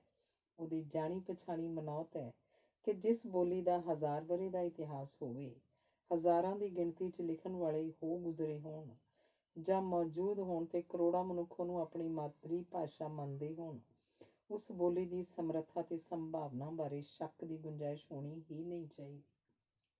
ਪ੍ਰੀਤਮ ਸਿੰਘ ਆਪਣੇ ਇਸ਼ਟ ਪ੍ਰਤੀ ਇੱਕ ਸੁਦ੍ਰਿੜ ਨਿਸ਼ਚੇ ਦਾ ਧਾਰਨੀ ਵਿਅਕਤੀ ਹੈ। ਅਜਮੇਰ ਸਿੰਘ ਜੀ ਨੇ ਸਵਾਲ ਪੁੱਛਿਆ ਸੀ ਕਿ ਤੁਸੀਂ ਆਪਣੇ ਬੱਚਿਆਂ ਨੂੰ ਪੰਜਾਬੀ ਵਾਲੇ ਪਾਸੇ ਕਿਉਂ ਨਹੀਂ ਲਾਇਆ, ਜਦਕਿ ਹੋਰਨਾਂ ਨੂੰ ਪੰਜਾਬੀ ਦੇ ਉੱਚ ਕੋਟੀ ਦੇ ਅਧਿਆਪਕ ਬਣਾ ਛੱਡਿਆ। ਪ੍ਰੋਫੈਸਰ ਪ੍ਰੀਤਮ ਸਿੰਘ ਨੇ ਹੱਸਦੇ ਹੋਏ ਜਵਾਬ ਦਿੱਤਾ ਸੀ ਕਿ ਮੈਂ ਅਨਪੜ੍ਹ ਹਾਂ। ਮੈਨੂੰ ਸਮਝ ਨਹੀਂ ਸੀ ਕਿ ਉਹ ਪੰਜਾਬੀ ਵਾਲੇ ਪਾਸੇ ਲੱਗਣੇ ਚਾਹੀਦੇ ਹਨ। ਜਿਸ ਵੇਲੇ ਮੈਂ ਪੰਜਾਬੀ ਪੜ੍ਹਦਾ ਸੀ ਜਾਂ ਪੜ੍ਹਾਉਂਦਾ ਸੀ, ਉਸ ਵੇਲੇ ਪ੍ਰੋਫੈਸਰੀਆਂ ਚੰਗੇਰਾਂ 'ਚ ਭਰ ਭਰ ਕੇ ਹਰ ਯੂਨੀਵਰਸਿਟੀ ਵਿੱਚ ਨਹੀਂ ਸਨ ਰੱਖੀਆਂ ਹੁੰਦੀਆਂ। ਮੈਂ ਲਿਖਣ ਬਾਰੇ ਹਮੇਸ਼ਾ ਬੇਪਰਵਾਹ ਰਿਹਾ। ਜੇ ਮੈਂ ਕਾਹਲ ਕਰਦਾ ਤੇ ਛੇਤੀ ਕਿਤਾਬਾਂ ਛਾਪ ਕੇ ਬਾਜ਼ਾਰ 'ਚ ਸੁੱਟਦਾ ਤਾਂ MA ਵਾਲੇ ਵਿਦਿਆਰਥੀ ਛੇਤੀ ਛੇਤੀ ਖਰੀਦਦੇ ਤੇ ਮੇਰੇ ਘਰ ਦਾ ਇੱਕ ਹੋਰ ਕਮਰਾ ਪੈ ਜਾਂਦਾ। ਮੈਨੂੰ ਇਹੋ ਜਿਹਾ ਕੋਈ ਲਾਲਚ ਨਹੀਂ। ਮੈਨੂੰ ਫਾਕੇ ਕੱਟਣੇ ਮਨਜ਼ੂਰ ਹਨ, ਪਰ ਮੈਂ ਇੱਕ ਅਜਿਹੇ ਬੋਰਡ ਦੀ ਮਿਸਾਲ ਬਣਨਾ ਚਾਹੁੰਦਾ ਜਿਹੜਾ ਲੱਖਾਂ ਹੋਰ ਬੋਰਡ ਪੈਦਾ ਕਰ ਦੇ ਤੇ ਸਾਰੇ ਪਾਸੇ ਪੰਜਾਬੀ ਜ਼ਬਾਨ ਦੀ ਸੰਘਣੀ ਛਾਲ ਦਾ ਪਸਾਰਾ ਹੋ ਜਾਏ। ਇਹ ਤਾਂ ਹੋਏ ਕੁਝ ਵਿਦਵਾਨਾਂ ਦੇ ਪਾਪਾ ਜੀ ਬਾਰੇ ਵਿਚਾਰ। ਬਲਵੰਤ ਗਾਰਗੀ ਜੀ ਨੇ ਪ੍ਰੋਫੈਸਰ ਪ੍ਰੀਤਮ ਸਿੰਘ ਜੀ ਨੂੰ ਪੰਜਾਬੀ ਜ਼ਬਾਨ ਦੇ ਸੱਭਿਆਚਾਰ ਦੀ ਨਾਨਕਸ਼ਾਹੀ ਇੱਟ ਦਾ ਖਿਤਾਬ ਦਿੱਤਾ ਹੋਇਆ ਸੀ। ਮੈਨੂੰ ਨਹੀਂ ਜਾਪਦਾ ਇਹ ਸਭ ਕੁਝ ਪੜ੍ਹ ਲੈਣ ਤੋਂ ਬਾਅਦ ਮੇਰੇ ਵਾਸਤੇ ਕੁਝ ਹੋਰ ਕਹਿਣ ਲਈ ਬਚਿਆ, ਸਿਵਾਏ ਇਹਦੇ ਕਿ ਮੈਨੂੰ ਫਖਰ ਹੈ ਕਿ ਮੈਂ ਇਹੋ ਜਿਹੇ ਇਨਸਾਨ ਦੀ ਧੀ ਕਹਾਉਣ ਦਾ ਹੱਕ ਰੱਖਦੀ ਹਾਂ। ਫਿਰ ਵੀ ਕੁਝ ਯਾਦਾਂ ਅਜਿਹੀਆਂ ਹਨ ਜਿਹੜੀਆਂ ਸਿਰਫ ਮੈਂ ਹੀ ਕਿਸੇ ਨਾਲ ਸਾਂਝੀਆਂ ਕਰ ਸਕਦੀ ਹਾਂ। ਜਦੋਂ ਮੈਨੂੰ ਪੰਜਾਬੀ ਜ਼ਬਾਨ 'ਚ ਲਿਖਣ ਲਈ ਪ੍ਰੇਰਦੇ ਹੁੰਦੇ ਸਨ ਤਾਂ ਮੈਂ ਆਨਾਕਾਨੀ ਕਰਦੇ ਹੋਏ ਇੱਕ ਵਾਰ ਕਹਿ ਦਿੱਤਾ, ਮੈਂ ਤੁਹਾਡੇ ਵਾਂਗ ਫਾਕੇ ਨਹੀਂ ਕੱਟਣੇ। ਪੰਜਾਬੀ ਜ਼ਬਾਨ ਨੂੰ ਸਾਰੀ ਜ਼ਿੰਦਗੀ ਸਮਰਪਿਤ ਕਰਨ ਬਾਅਦ ਤੁਹਾਨੂੰ ਕੀ ਨਸੀਬ ਹੋਇਆ? 2 ਵੇਲੇ ਦੀ ਰੋਟੀ ਮਸਾਂ ਨਸੀਬ ਹੁੰਦੀ ਰਹੀ ਹੈ। ਇਸ ਉੱਤੇ ਉਹਨਾਂ ਦੇ ਚਿਹਰੇ ਤੇ ਡੂੰਘੀਆਂ ਚਿੰਤਾ ਦੀਆਂ ਰੇਖਾਵਾਂ ਉੱਭਰ ਆਈਆਂ ਤੇ ਕਹਿਣ ਲੱਗੇ, ਆ ਬੱਚੀਏ, ਤੈਨੂੰ ਕੁਝ ਵਿਖਾਵਾਂ। ਘਰ ਅੰਦਰ ਅਲਮਾਰੀ ਖੋਲ ਕੇ ਉਹਨਾਂ ਢੇਰ ਸਾਰੇ ਇਨਾਮ ਸਨਮਾਨ ਵਿਖਾਏ ਤੇ ਕਹਿਣ ਲੱਗੇ, ਇਹ ਸਨਮਾਨ ਵਕਤੀ ਸ਼ੋਹਰਤ ਦਾ ਹਿੱਸਾ ਹਨ। ਕਈ ਲੋਕ ਤਾਂ ਸਨਮਾਨ ਮੁੱਲ ਖਰੀਦਣ ਲੱਗ ਪਏ ਹਨ। ਉਦੋਂ ਤੋਂ ਹੀ ਇਹਨਾਂ ਦੀ ਕਦਰ ਘੱਟ ਹੋਣ ਲੱਗ ਪਈ ਹੈ। ਹੁਣ ਇਹ 3 ਪੇਟੀਆਂ ਵੇਖ, ਇਹਨਾਂ 'ਚ ਚਿੱਠੀਆਂ ਹਨ। ਇਹ ਮੈਂ ਕੱਪੜਿਆਂ ਨਾਲੋਂ ਵੱਧ ਸਾਂਭ ਕੇ ਰੱਖੀਆਂ ਹਨ। ਗਹਿਣੇ ਪੈਸੇ ਤਾਂ ਸਾਂਭਣ ਨੂੰ ਹਨ ਨਹੀਂ, ਪਰ ਇਹ ਮੇਰੀ ਅਸਲ ਦੌਲਤ ਹਨ। ਪੈਸੇ ਮਕਾਨ ਸਭ ਇੱਥੇ ਰਹਿ ਜਾਣੇ ਹਨ, ਪਰ ਇਹ ਚਿੱਠੀਆਂ ਲਿਖਣ ਵਾਲਿਆਂ ਦੇ ਦਿਲਾਂ 'ਚ ਵਸਦਾ ਪਿਆਰ ਤੇ ਇੱਜ਼ਤ ਤੁਰ ਜਾਣ ਤੋਂ ਬਾਅਦ ਵੀ ਪੁਸ਼ਤ ਦਰ ਪੁਸ਼ਤ ਸਨਮਾਨ ਦਿਵਾਉਂਦੇ ਰਹਿੰਦੇ ਹਨ। ਜਿਸ ਦਿਨ ਮੈਂ ਤੁਰ ਗਿਆ ਉਸ ਦਿਨ ਤੈਨੂੰ ਸਮਝ ਆਏਗੀ। ਜਦੋਂ ਮੇਰੇ ਬਾਅਦ ਮੇਰੇ ਸ਼ਾਗਿਰਦਾਂ ਕੋਲ ਗਈ ਤਾਂ ਉਹ ਤੇਰੇ ਲਈ ਅੱਖਾਂ ਵਿਛਾ ਦੇਣਗੇ। ਉਦੋਂ ਮੈਨੂੰ ਇਸ ਗੱਲ ਦੀ ਗਹਿਰਾਈ ਦੀ ਸਮਝ ਨਹੀਂ ਸੀ ਆਈ, ਪਰ ਜੋ ਪਾਪਾ ਜੀ ਨੇ ਕਿਹਾ ਸੀ ਉਹਨਾਂ ਦੇ ਤੁਰ ਜਾਣ ਬਾਅਦ ਵੀ ਉਹਨਾਂ ਦੇ ਸ਼ਾਗਿਰਦਾਂ ਵੱਲੋਂ ਹੋਏ ਮਾਨ ਸਨਮਾਨ ਦਾ ਰੰਗ ਵੇਖਾਂ। ਉਹ ਠਾਠਾ ਮਾਰਦਾ ਦਰਿਆ ਮੈਂ ਪੰਜਾਬ ਅੰਦਰ ਵੀ ਤੇ 7 ਸਮੁੰਦਰ ਪਾਰ ਵੀ ਲੋਕਾਂ ਦੇ ਦਿਲਾਂ 'ਚ ਉਹਨਾਂ ਲਈ ਵੇਖ ਆਈ ਹਾਂ। ਤੇ ਉਹ ਕਿਸੇ ਵੀ ਵੱਡੇ ਤੋਂ ਵੱਡੇ ਸਨਮਾਨ ਜਾਂ ਫੈਲੋਸ਼ਿਪ ਤੋਂ ਕਿਤੇ ਉੱਚਾ ਹੈ। ਉਹਨਾਂ ਦੇ ਸ਼ਾਗਿਰਦਾਂ ਨੇ ਪਲਕਾਂ ਵਿਛਾ ਦਿੱਤੀਆਂ ਤੇ ਮੈਨੂੰ ਧਰਤੀ ਉੱਤੇ ਪੈਰ ਹੀ ਨਹੀਂ ਧਰਨ ਦਿੱਤਾ ਤੇ ਮੇਰੀ ਮੁਸੀਬਤ ਵੇਲੇ ਢਾਲ ਬਣ ਕੇ ਖੜੋ ਗਏ। ਜ਼ਿੰਦਗੀ ਭਰ ਕਦੇ ਪਾਪਾ ਜੀ ਕਿਸੇ ਸਨਮਾਨ ਦੇ ਪਿੱਛੇ ਨਹੀਂ ਭੱਜੇ, ਬਲਕਿ ਉੱਚੇ ਤੋਂ ਉੱਚਾ ਸਨਮਾਨ ਆਪਣੇ ਆਪ ਉਹਨਾਂ ਦੀ ਝੋਲੀ ਪੈਂਦਾ ਰਿਹਾ ਤੇ ਉਹਨਾਂ ਦੀ ਭਵਿੱਖਬਾਣੀ ਵੀ ਸੱਚ ਹੋਈ ਕਿ ਉਹਨਾਂ ਅਨੇਕ ਬੋੜ ਹੋਰ ਪੈਦਾ ਕਰ ਦਿੱਤੇ ਤੇ ਮੇਰੇ ਵਰਗੀ ਉੱਕਾ ਹੀ ਨਿਮਾਣੀ ਤੇ ਕੱਚੇ ਘੜੇ ਨੂੰ ਵੀ ਪੰਜਾਬੀ ਜ਼ਬਾਨ ਦਾ ਝੰਡਾ ਫਹਿਰਾਉਣ ਦਾ ਵੱਲ ਸਿਖਾ ਦਿੱਤਾ। ਉਹ ਕਹਿੰਦੇ ਹੁੰਦੇ ਸਨ ਕਿ ਜਦੋਂ ਤੱਕ ਵਾਲ ਸਿਰ ਉੱਤੇ ਹਨ ਤਾਂ ਅਸੀਂ ਬਣਾਉਂਦੇ ਸੰਵਾਰਦੇ ਰਹਿੰਦੇ ਹਾਂ, ਪਰ ਜਦੋਂ ਉੱਥੋਂ ਟੁੱਟ ਜਾਏ ਤਾਂ ਆਪਣੇ ਹੀ ਸਰੀਰ ਦੇ ਕਿਸੇ ਅੰਗ ਉੱਤੇ ਪਿਆ ਹੋਇਆ ਵੀ ਫੱਟ ਬੇਲੋੜਾ ਤੇ ਗੰਦਾ ਸੋਚ ਕੇ ਪਰਾਂ ਸੁੱਟ ਦਿੰਦੇ ਹਾਂ। ਬਿਲਕੁਲ ਇਹੀ ਹਾਲ ਕੁਰਸੀ ਵਾਲਿਆਂ ਦਾ ਹੁੰਦਾ ਹੈ। ਇਸੇ ਲਈ ਕੁਰਸੀਆਂ ਪਿੱਛੇ ਜਾਂ ਕੁਰਸੀਆਂ ਵਾਲਿਆਂ ਪਿੱਛੇ ਪਾਗਲ ਹੋਣ ਦੀ ਲੋੜ ਨਹੀਂ ਹੁੰਦੀ। ਸਿਰਫ ਆਪਣੇ ਕੰਮ ਨੂੰ ਪੂਰੇ ਦਿਲ ਨਾਲ ਕਰਨਾ ਸਿੱਖੋ ਤੇ ਸਮਾਜ ਸੇਵਾ ਦਾ ਧਰਮ ਅਪਣਾਓ। ਸਿਰ ਝੁਕਾਉਣਾ ਤਾਂ ਕਿਸੇ ਇਨਸਾਨ ਅੱਗੇ ਨਹੀਂ, ਸਿਰਫ ਪਰਮਾਤਮਾ ਅੱਗੇ। ਮੈਨੂੰ ਚੰਗੀ ਤਰ੍ਹਾਂ ਪਤਾ ਹੈ ਕਿ ਮਾਪਿਆਂ ਨੇ ਸਦਾ ਸਿਰ ਉੱਤੇ ਨਹੀਂ ਰਹਿਣਾ। ਉਹਨਾਂ ਦੀਆਂ ਸਿੱਖਿਆਵਾਂ ਮੈਂ ਹਿੱਕ ਨਾਲ ਲਾ ਕੇ ਰੱਖੀਆਂ ਹਨ, ਪਰ ਫਿਰ ਵੀ ਕਦੇ-ਕਦੇ ਇੱਕ ਹੂਕ ਜਿਹੀ ਉੱਠਦੀ ਹੈ। ਕਦੇ ਕੋਈ ਚੰਗਾ ਕੰਮ ਕਰਕੇ ਮੈਂ ਮੁੜਦੀ ਹੁੰਦੀ ਸਾਂ ਤਾਂ ਉਹਨਾਂ ਦੀਆਂ ਅੱਡੀਆਂ ਬਾਹਾਂ ਮੈਨੂੰ ਛਾਤੀ ਨਾਲ ਲਾ ਕੇ ਅਸੀਸ ਦੇਣ ਲਈ ਉਡੀਕਦੀਆਂ ਹੁੰਦੀਆਂ ਸਨ। ਹੁਣ ਤਸਵੀਰ ਨਾਲ ਹੀ ਸਾਰਨਾ ਪੈਂਦਾ। ਮੈਨੂੰ ਪੂਰੀ ਸਮਝ ਹੈ, ਮਾਪਿਆਂ ਤੋਂ ਬਿਨਾਂ ਮੈਨੂੰ ਕਦੇ ਕਿਸੇ ਨੇ ਨਹੀਂ ਕਹਿਣਾ, ਹਰਸ਼ਾਂ ਬੱਲਿਆ, ਤੂੰ ਫਖਰ ਨਾਲ ਮੇਰਾ ਸਿਰ ਹੋਰ ਉੱਚਾ ਕਰ ਦਿੱਤਾ ਹੈ। ਹੁਣ ਮੈਂ ਆਪਣੇ ਮੱਥੇ ਉੱਤੇ ਉਹ ਪਿਆਰਾ ਚੁੰਮਣ ਤੇ ਅਸੀਸ ਭਰਿਆ ਹੱਥ ਵੇਖਣ ਲਈ ਹਰ ਵਾਰ ਅਸਮਾਨ ਵੱਲ ਹੀ ਤੱਕਦੀ ਹਾਂ, ਜਾਂ ਉਹਨਾਂ ਦੀ ਤਸਵੀਰ ਹਿੱਕ ਨਾਲ ਲਾ ਕੇ ਹਲਕਾ ਜਿਹਾ ਰੋ ਲੈਂਦੀ ਹਾਂ। ਪਰ ਉਹਨਾਂ ਦੀ ਤਸਵੀਰ ਅੱਗੇ ਰੱਖੀ ਕਲਮ ਮੈਂ ਨੇਮ ਨਾਲ ਰੋਜ਼ ਚੁੱਕਦੀ ਹਾਂ ਤੇ ਰਾਤ ਫਿਰ ਵਾਪਸ ਰੱਖ ਆਉਂਦੀ ਹਾਂ, ਤਾਂ ਜੋ ਅਗਲੀ ਸਵੇਰ ਫਿਰ ਉਹਨਾਂ ਦੀ ਅਸੀਸ ਨਾਲ ਕਮਾਨ ਚੁੱਕ ਸਕਾਂ ਤੇ ਪੰਜਾਬੀ ਜ਼ੁਬਾਨ ਦੇ ਝੰਡਾ ਬਰਦਾਰ ਦੀ ਧੀ ਕਹਾਉਣ ਦਾ ਹੱਕ ਅਦਾ ਕਰ ਸਕਾਂ। ਧੰਨਵਾਦ। ਅੰਗ 2। ਇੱਕ ਹੋਰ ਝਾਤ। ਇੱਕ ਬਹੁਤ ਹੀ ਸੰਘਣਾ ਬੋਹੜ ਦਾ ਦਰਖਤ ਜਿਹੜਾ ਹਰ ਦੋਸਤ ਤੇ ਦੁਸ਼ਮਣ ਨੂੰ ਆਪਣੀ ਠੰਡੀ ਛਾਂ ਦਿੰਦਾ ਰਿਹਾ ਤੇ ਪ੍ਰੋਫੈਸਰ ਪ੍ਰੀਤਮ ਸਿੰਘ ਦੇ ਨਾਂ ਨਾਲ ਜਾਣਿਆ ਜਾਂਦਾ ਸੀ। ਉਸੇ ਦੀ ਸਭ ਤੋਂ ਛੋਟੀ ਜਿਹੀ ਟਾਹਣੀ ਹੋਣ ਦੇ ਨਾਤੇ ਜਿਹੜੇ ਵੀ ਦੁੱਖ ਸੁੱਖ ਉਸ ਬੋਹੜ ਨੇ ਝੱਲੇ ਸਨ, ਉਹ ਸਭ ਮੈਂ ਬੜੇ ਨੇੜਿਓਂ ਤੱਕੇ ਹਨ। ਘਰ 'ਚ ਮੈਂ ਪੰਜਵਾਂ ਬੱਚਾ ਸੀ ਤੇ ਚੌਥੀ ਕੁੜੀ। ਰਿਸ਼ਤੇਦਾਰਾਂ ਦੋਸਤਾਂ ਨੇ ਮੁਬਾਰਕਾਂ ਦੇਣ 'ਚ ਬੜੀ ਕਿਰਸ ਕੀਤੀ। ਇੱਕ ਦੋ ਨੇ ਤਾਂ ਅਫਸੋਸ ਵੀ ਜ਼ਾਹਰ ਕੀਤਾ ਕਿ ਕੁੜੀ ਜੰਮ ਪਈ ਹੈ। ਮੇਰੀ ਮਾਂ ਨੇ ਜਵਾਬ ਵਿੱਚ ਕਿਹਾ ਕਿ ਇਸ ਦੇ ਜੰਮਦੇ ਸਾਰ ਹੀ ਇਹਦੇ ਪਾਪਾ ਜੀ ਨੂੰ ਪ੍ਰਿੰਸੀਪਲ ਬਣਾ ਦਿੱਤਾ ਗਿਆ, ਇਸ ਲਈ ਇਹ ਤਾਂ ਸਾਡੇ ਘਰ ਦਾ ਖੇੜਾ ਹੈ। ਮੇਰੇ ਪਾਪਾ ਜੀ ਨੇ ਕਿਹਾ ਕਿ ਅਸੀਂ ਇਸ ਕੁੜੀ ਦਾ ਨਾਂ ਖੁਸ਼ੀਆਂ ਦਾ ਦੇਵਤਾ ਹਰਸ਼ਿੰਦਰ ਹੀ ਰੱਖ ਲੈਂਦੇ ਹਾਂ, ਤਾਂ ਜੋ ਅਫਸੋਸ ਦੀ ਗੱਲ ਇੱਥੇ ਹੀ ਮੁੱਕ ਜਾਏ ਤੇ ਅਸੀਂ ਇਹਨੂੰ ਮੁੰਡੇ ਤੋਂ ਘੱਟ ਪਾਲਣਾ ਵੀ ਨਹੀਂ। ਮੈਨੂੰ 2 ਸਾਲ ਦੀ ਹੁੰਦੀ ਨੂੰ ਇਹ ਚੰਗੀ ਤਰ੍ਹਾਂ ਸਮਝਾ ਦਿੱਤਾ ਗਿਆ ਸੀ ਕਿ ਪਾਪਾ ਜੀ ਨੂੰ ਲਿਖਣ ਪੜ੍ਹਨ ਵੇਲੇ ਬਿਲਕੁਲ ਤੰਗ ਨਹੀਂ ਕਰਨਾ ਤੇ ਨਾ ਹੀ ਜਦੋਂ ਆਪਣੇ ਵਿਦਿਆਰਥੀਆਂ ਨੂੰ ਪੜ੍ਹਾ ਰਹੇ ਹੋਣ ਜਾਂ ਦੋਸਤਾਂ ਨਾਲ ਡੂੰਘੇ ਵਿਚਾਰ ਵਟਾਂਦਰਿਆਂ 'ਚ ਲੱਗੇ ਹੋਣ। 2.5 ਸਾਲ ਦੀ ਹੁੰਦੇ ਹੁੰਦੇ ਮੈਨੂੰ ਸਮਝ ਆ ਚੁੱਕੀ ਸੀ ਕਿ ਪਾਪਾ ਜੀ ਨਾਲ ਗੱਲ ਕਰਨ ਦਾ ਕੋਈ ਵੀ ਵਕਤ ਨਹੀਂ ਹੁੰਦਾ, ਕਿਉਂਕਿ ਸਵੇਰ ਹੁੰਦੇ ਹੀ ਕੋਈ ਨਾ ਕੋਈ ਦੋਸਤ ਮਿੱਤਰ ਆ ਬੌੜਦਾ। ਦੁਪਹਿਰ ਦੇ ਖਾਣੇ ਵੇਲੇ ਵੀ ਅਜਿਹਾ ਹੀ ਕੁਝ ਵਾਪਰਦਾ ਸੀ। ਦਫ਼ਤਰੋਂ ਮੁੜਦੇ ਹੋਏ ਉਹਨਾਂ ਨਾਲ ਹੀ ਵਿਦਿਆਰਥੀਆਂ ਦੀ ਢਾਣੀ ਹੁੰਦੀ ਸੀ, ਜੋ ਰੋਟੀ ਖਾਣ ਤੋਂ ਬਾਅਦ ਦੇਰ ਰਾਤ ਤੱਕ ਬੈਠੀ ਰਹਿੰਦੀ ਸੀ। ਇਸੇ ਲਈ ਸ਼ਾਮ ਦੀ ਫੋਨ ਦੀ ਘੰਟੀ ਵੱਜਣ ਉੱਤੇ ਉਹਨੂੰ ਚੁੱਕਣ ਦੀ ਡਿਊਟੀ ਮੈਂ ਆਪੇ ਹੀ ਲੈ ਲਈ ਸੀ। ਫੋਨ ਵੱਜਣ ਉੱਤੇ ਬਿਨਾਂ ਦੂਸਰੇ ਪਾਸਿਓਂ ਕੋਈ ਵੀ ਆਵਾਜ਼ ਸੁਣੇ ਮੈਂ ਆਪਣੀ ਆਵਾਜ਼ ਭਾਰੀ ਬਣਾ ਕੇ ਕਹਿ ਦਿੰਦੀ ਸੀ, ਮੈਂ ਪ੍ਰਿੰਸੀਪਲ ਬੋਲਦਾ, ਜਰਾ ਠਹਿਰ ਕੇ ਫੋਨ ਕਰਿਓ। ਕਹਿੰਦੇ ਸਾਰ ਫੋਨ ਠਾਹ ਕਰਕੇ ਰਿਸੀਵਰ ਉੱਤੇ ਸੁੱਟ ਦਿੰਦੀ ਸੀ। ਦਰਵਾਜ਼ੇ ਪਿੱਛੇ ਲੁਕ ਕੇ ਮੈਂ ਪਾਪਾ ਜੀ ਨਾਲ ਕਈ ਮਹਾਨ ਸ਼ਖਸੀਅਤਾਂ ਨੂੰ ਲੰਮੀਆਂ ਮੁਲਾਕਾਤਾਂ ਕਰਦਿਆਂ ਵੇਖਿਆ। ਇਹਨਾਂ 'ਚ principal Teja Singh, Nanak Singh, Gurbakhsh Singh Preetlari, doctor Mohinder Singh Randhawa, professor Mohan Singh, Amrita Pritam, Jaswant Singh Kanwal, Sant Singh Sekhon, Balwant Gargi, Dalip Kaur Tiwana, Sadhu Singh ਹਮਦਰਦ, ਪ੍ਰਭਜੋਤ ਕੌਰ, ਹਰਪਾਲ ਟਿਵਾਣਾ, ਸ਼ਿਵ ਕੁਮਾਰ ਬਟਾਲਵੀ ਆਦਿ ਸ਼ਾਮਲ ਹਨ। ਮੈਂ ਕਦੇ ਉਹਨਾਂ ਨੂੰ ਵਿਹਲੇ ਬੈਠੇ ਵੇਖਿਆ ਹੀ ਨਹੀਂ ਸੀ, ਇਸ ਲਈ ਜਦੋਂ ਸਵੇਰੇ 5 ਵਜੇ ਉਹ ਸੈਰ ਕਰਨ ਲਈ ਘਰੋਂ ਬਾਹਰ ਨਿਕਲਦੇ ਤਾਂ ਮੈਂ ਬਦੋ-ਬਦੀ ਨਾਲ ਤੁਰ ਪੈਂਦੀ ਕਿ ਰਸਤੇ 'ਚ ਤਾਂ ਜ਼ਰੂਰ ਗੱਲ ਹੋ ਸਕੇਗੀ। ਰਸਤੇ ਵਿੱਚ ਵੀ ਕੋਈ ਨਾ ਕੋਈ ਨੁਕਤਾ ਸੋਚਦੇ ਰਹਿੰਦੇ ਸਨ, ਪਰ ਮੈਂ ਉਹਨਾਂ ਦੀ ਕਮਜ਼ੋਰੀ ਲੱਭ ਲਈ ਹੋਈ ਸੀ। ਇਸੇ ਲਈ ਕਹਾਣੀ ਸੁਣਨ ਦਾ ਬਹਾਨਾ ਲਾ ਕੇ ਮੈਂ ਪੁੱਛਣਾ, ਤੁਸੀਂ ਪਾਕਿਸਤਾਨ ਤੋਂ ਇੱਧਰ ਕਿਵੇਂ ਆਏ ਸੀ? ਉਹਨਾਂ ਝੱਟ ਆਪਣਾ ਨੁਕਤਾ ਛੱਡ ਦਿਮਾਗ ਦੀਆਂ ਪਰਤਾਂ ਫਰੋਲ ਕੇ ਆਪਣੀਆਂ ਰੱਤ ਭਿੱਜੀਆਂ ਯਾਦਾਂ ਸਾਂਝੀਆਂ ਕਰਨੀਆਂ ਸ਼ੁਰੂ ਕਰ ਦੇਣੀਆਂ ਕਿ ਮੇਰੇ ਦਾਦੀ ਜੀ ਲਾਹੌਰੋਂ ਨਿਕਲ ਜਾਣ ਲਈ ਕਿਵੇਂ ਤਰਲੇ ਲਿਆ ਕਰਦੇ ਸਨ ਤੇ ਕਿਵੇਂ ਸਰਕ ਕੇ ਰੀਂਗ ਕੇ ਪਿਆਸ ਨਾਲ ਬੇਹਾਲ ਸਾਰਾ ਟੱਬਰ ਲਹੂ ਭਿੱਜੀਆਂ ਤਲਵਾਰਾਂ ਨਾਲ ਆਦਮਬੋ ਕਰਦੇ ਵਹਿਸ਼ੀਆਂ ਤੋਂ ਬਚ ਕੇ ਗੱਡੀ ਤੱਕ ਪਹੁੰਚੇ ਸਨ। ਮੇਰੀਆਂ ਅੱਖਾਂ ਅੱਜ ਵੀ ਭਿੱਜ ਜਾਂਦੀਆਂ ਹਨ ਜਦੋਂ ਉਹਨਾਂ ਦੇ ਸੁਣਾਏ ਕਿੱਸੇ ਯਾਦ ਕਰਦੀਆਂ। ਉਹਨਾਂ ਦੱਸਿਆ ਸੀ ਜਿਵੇਂ ਬੋਰੀ ਵਿੱਚ ਭਿੰਡੀਆਂ ਤੂਸੀਆਂ ਹੁੰਦੀਆਂ ਨੇ, ਬਿਲਕੁਲ ਉਸੇ ਤਰ੍ਹਾਂ ਗੱਡੀ ਦੇ ਸਾਰੇ ਡੱਬੇ ਤੂਸੇ ਪਏ ਸਨ। ਖਿੜਕੀਆਂ ਵਿੱਚੋਂ ਅਸੀਂ ਨਿੱਕੇ ਨਿੱਕੇ ਬੱਚੇ ਗੱਡੀ ਅੰਦਰ ਸੁੱਟੇ, ਜੋ ਸਾਰਾ ਰਸਤਾ ਲੋਕਾਂ ਦੇ ਪੈਰਾਂ ਹੇਠ ਪਿਸਦੇ ਪਤਾ ਨਹੀਂ ਅੰਮ੍ਰਿਤਸਰ ਤੱਕ ਕਿਵੇਂ ਪਹੁੰਚੇ। ਮੇਰੀ ਮੰਮੀ ਨਰਿੰਦਰ ਨੂੰ ਵੀ ਅੱਧੀ ਗੱਡੀ ਦੇ ਬਾਹਰ ਤੇ ਅੱਧੀ ਅੰਦਰ ਲਟਕਾਇਆ। ਮੈਂ 2 ਡੱਬਿਆਂ ਦੇ ਵਿਚਕਾਰ ਇੱਕ ਮੋਟੀ ਬਿਜਲੀ ਦੀ ਤਾਰ ਨੂੰ ਫੜ ਕੇ ਤੇ ਗੱਡੀ ਦੇ ਤਵਿਆਂ ਉੱਤੇ ਪੈਰ ਟਿਕਾ ਕੇ ਖੜਾ ਹੋਇਆ। ਰਸਤੇ 'ਚ ਲਾਈਨ ਦੇ ਦੋਵੇਂ ਪਾਸੇ ਅਜੇ ਬਦਨਸੀਬ ਲੋਕਾਂ ਦੀਆਂ ਲਾਸ਼ਾਂ ਖਿਲ ਰਹੀਆਂ ਪਈਆਂ ਸਨ। ਸਾਡੀ ਗੱਡੀ ਤੋਂ ਬਾਅਦ ਜਿਹੜੀ ਅਗਲੀ ਗੱਡੀ ਅੰਮ੍ਰਿਤਸਰ ਪਹੁੰਚੀ ਸੀ, ਉਸ ਵਿੱਚ ਇੱਕ ਵੀ ਜਿੰਦਾ ਬੰਦਾ ਨਹੀਂ ਸੀ, ਸਿਰਫ ਲਾਸ਼ਾਂ ਤੇ ਲਹੂ ਦੀਆਂ ਨਦੀਆਂ ਸਨ। ਅਗਲੇ ਦਿਨ ਦੀ ਸੈਰ ਤੇ ਫਿਰ 1965 ਦੀ ਲੜਾਈ ਦੀ ਕਹਾਣੀ ਸੁਣਨੀ ਕਿ ਕਿਵੇਂ ਜਹਾਜ਼ ਵੇਖਦੇ ਸਾਰ ਸਾਰੇ ਜਣੇ ਘਰ ਦੇ ਬਾਹਰ ਇੱਕ ਕੋਨੇ 'ਚ ਆਪ ਪੁੱਟੀ ਖਾਈ 'ਚ ਜਾ ਵੜਦੇ ਸਨ। ਮੈਨੂੰ ਤਾਂ ਉਹਨਾਂ ਕਹਿਣਾ ਕਿ ਤੂੰ ਰਾਜਯੋਗ 'ਚ ਪੈਦਾ ਹੋਈ ਹੈ। ਮੈਂ ਤਾਂ ਆਪਣੇ ਬਚਪਨ 'ਚ ਪੜ੍ਹਨ ਲਈ ਘਰੋਂ ਬਾਹਰ ਸੜਕ ਦੇ ਪਾਸਿਆਂ ਉੱਤੇ ਲੱਗੇ ਬਲਬਾਂ ਦੀ ਰੋਸ਼ਨੀ ਦਾ ਫਾਇਦਾ ਉਠਾ ਲੈਂਦਾ ਸਾਂ। ਗਰਮੀ ਹੋਵੇ ਭਾਵੇਂ ਕੜਾਕੇ ਦੀ ਸਰਦੀ, ਇਹ ਅਮਲ ਜਾਰੀ ਰਹਿੰਦਾ ਸੀ।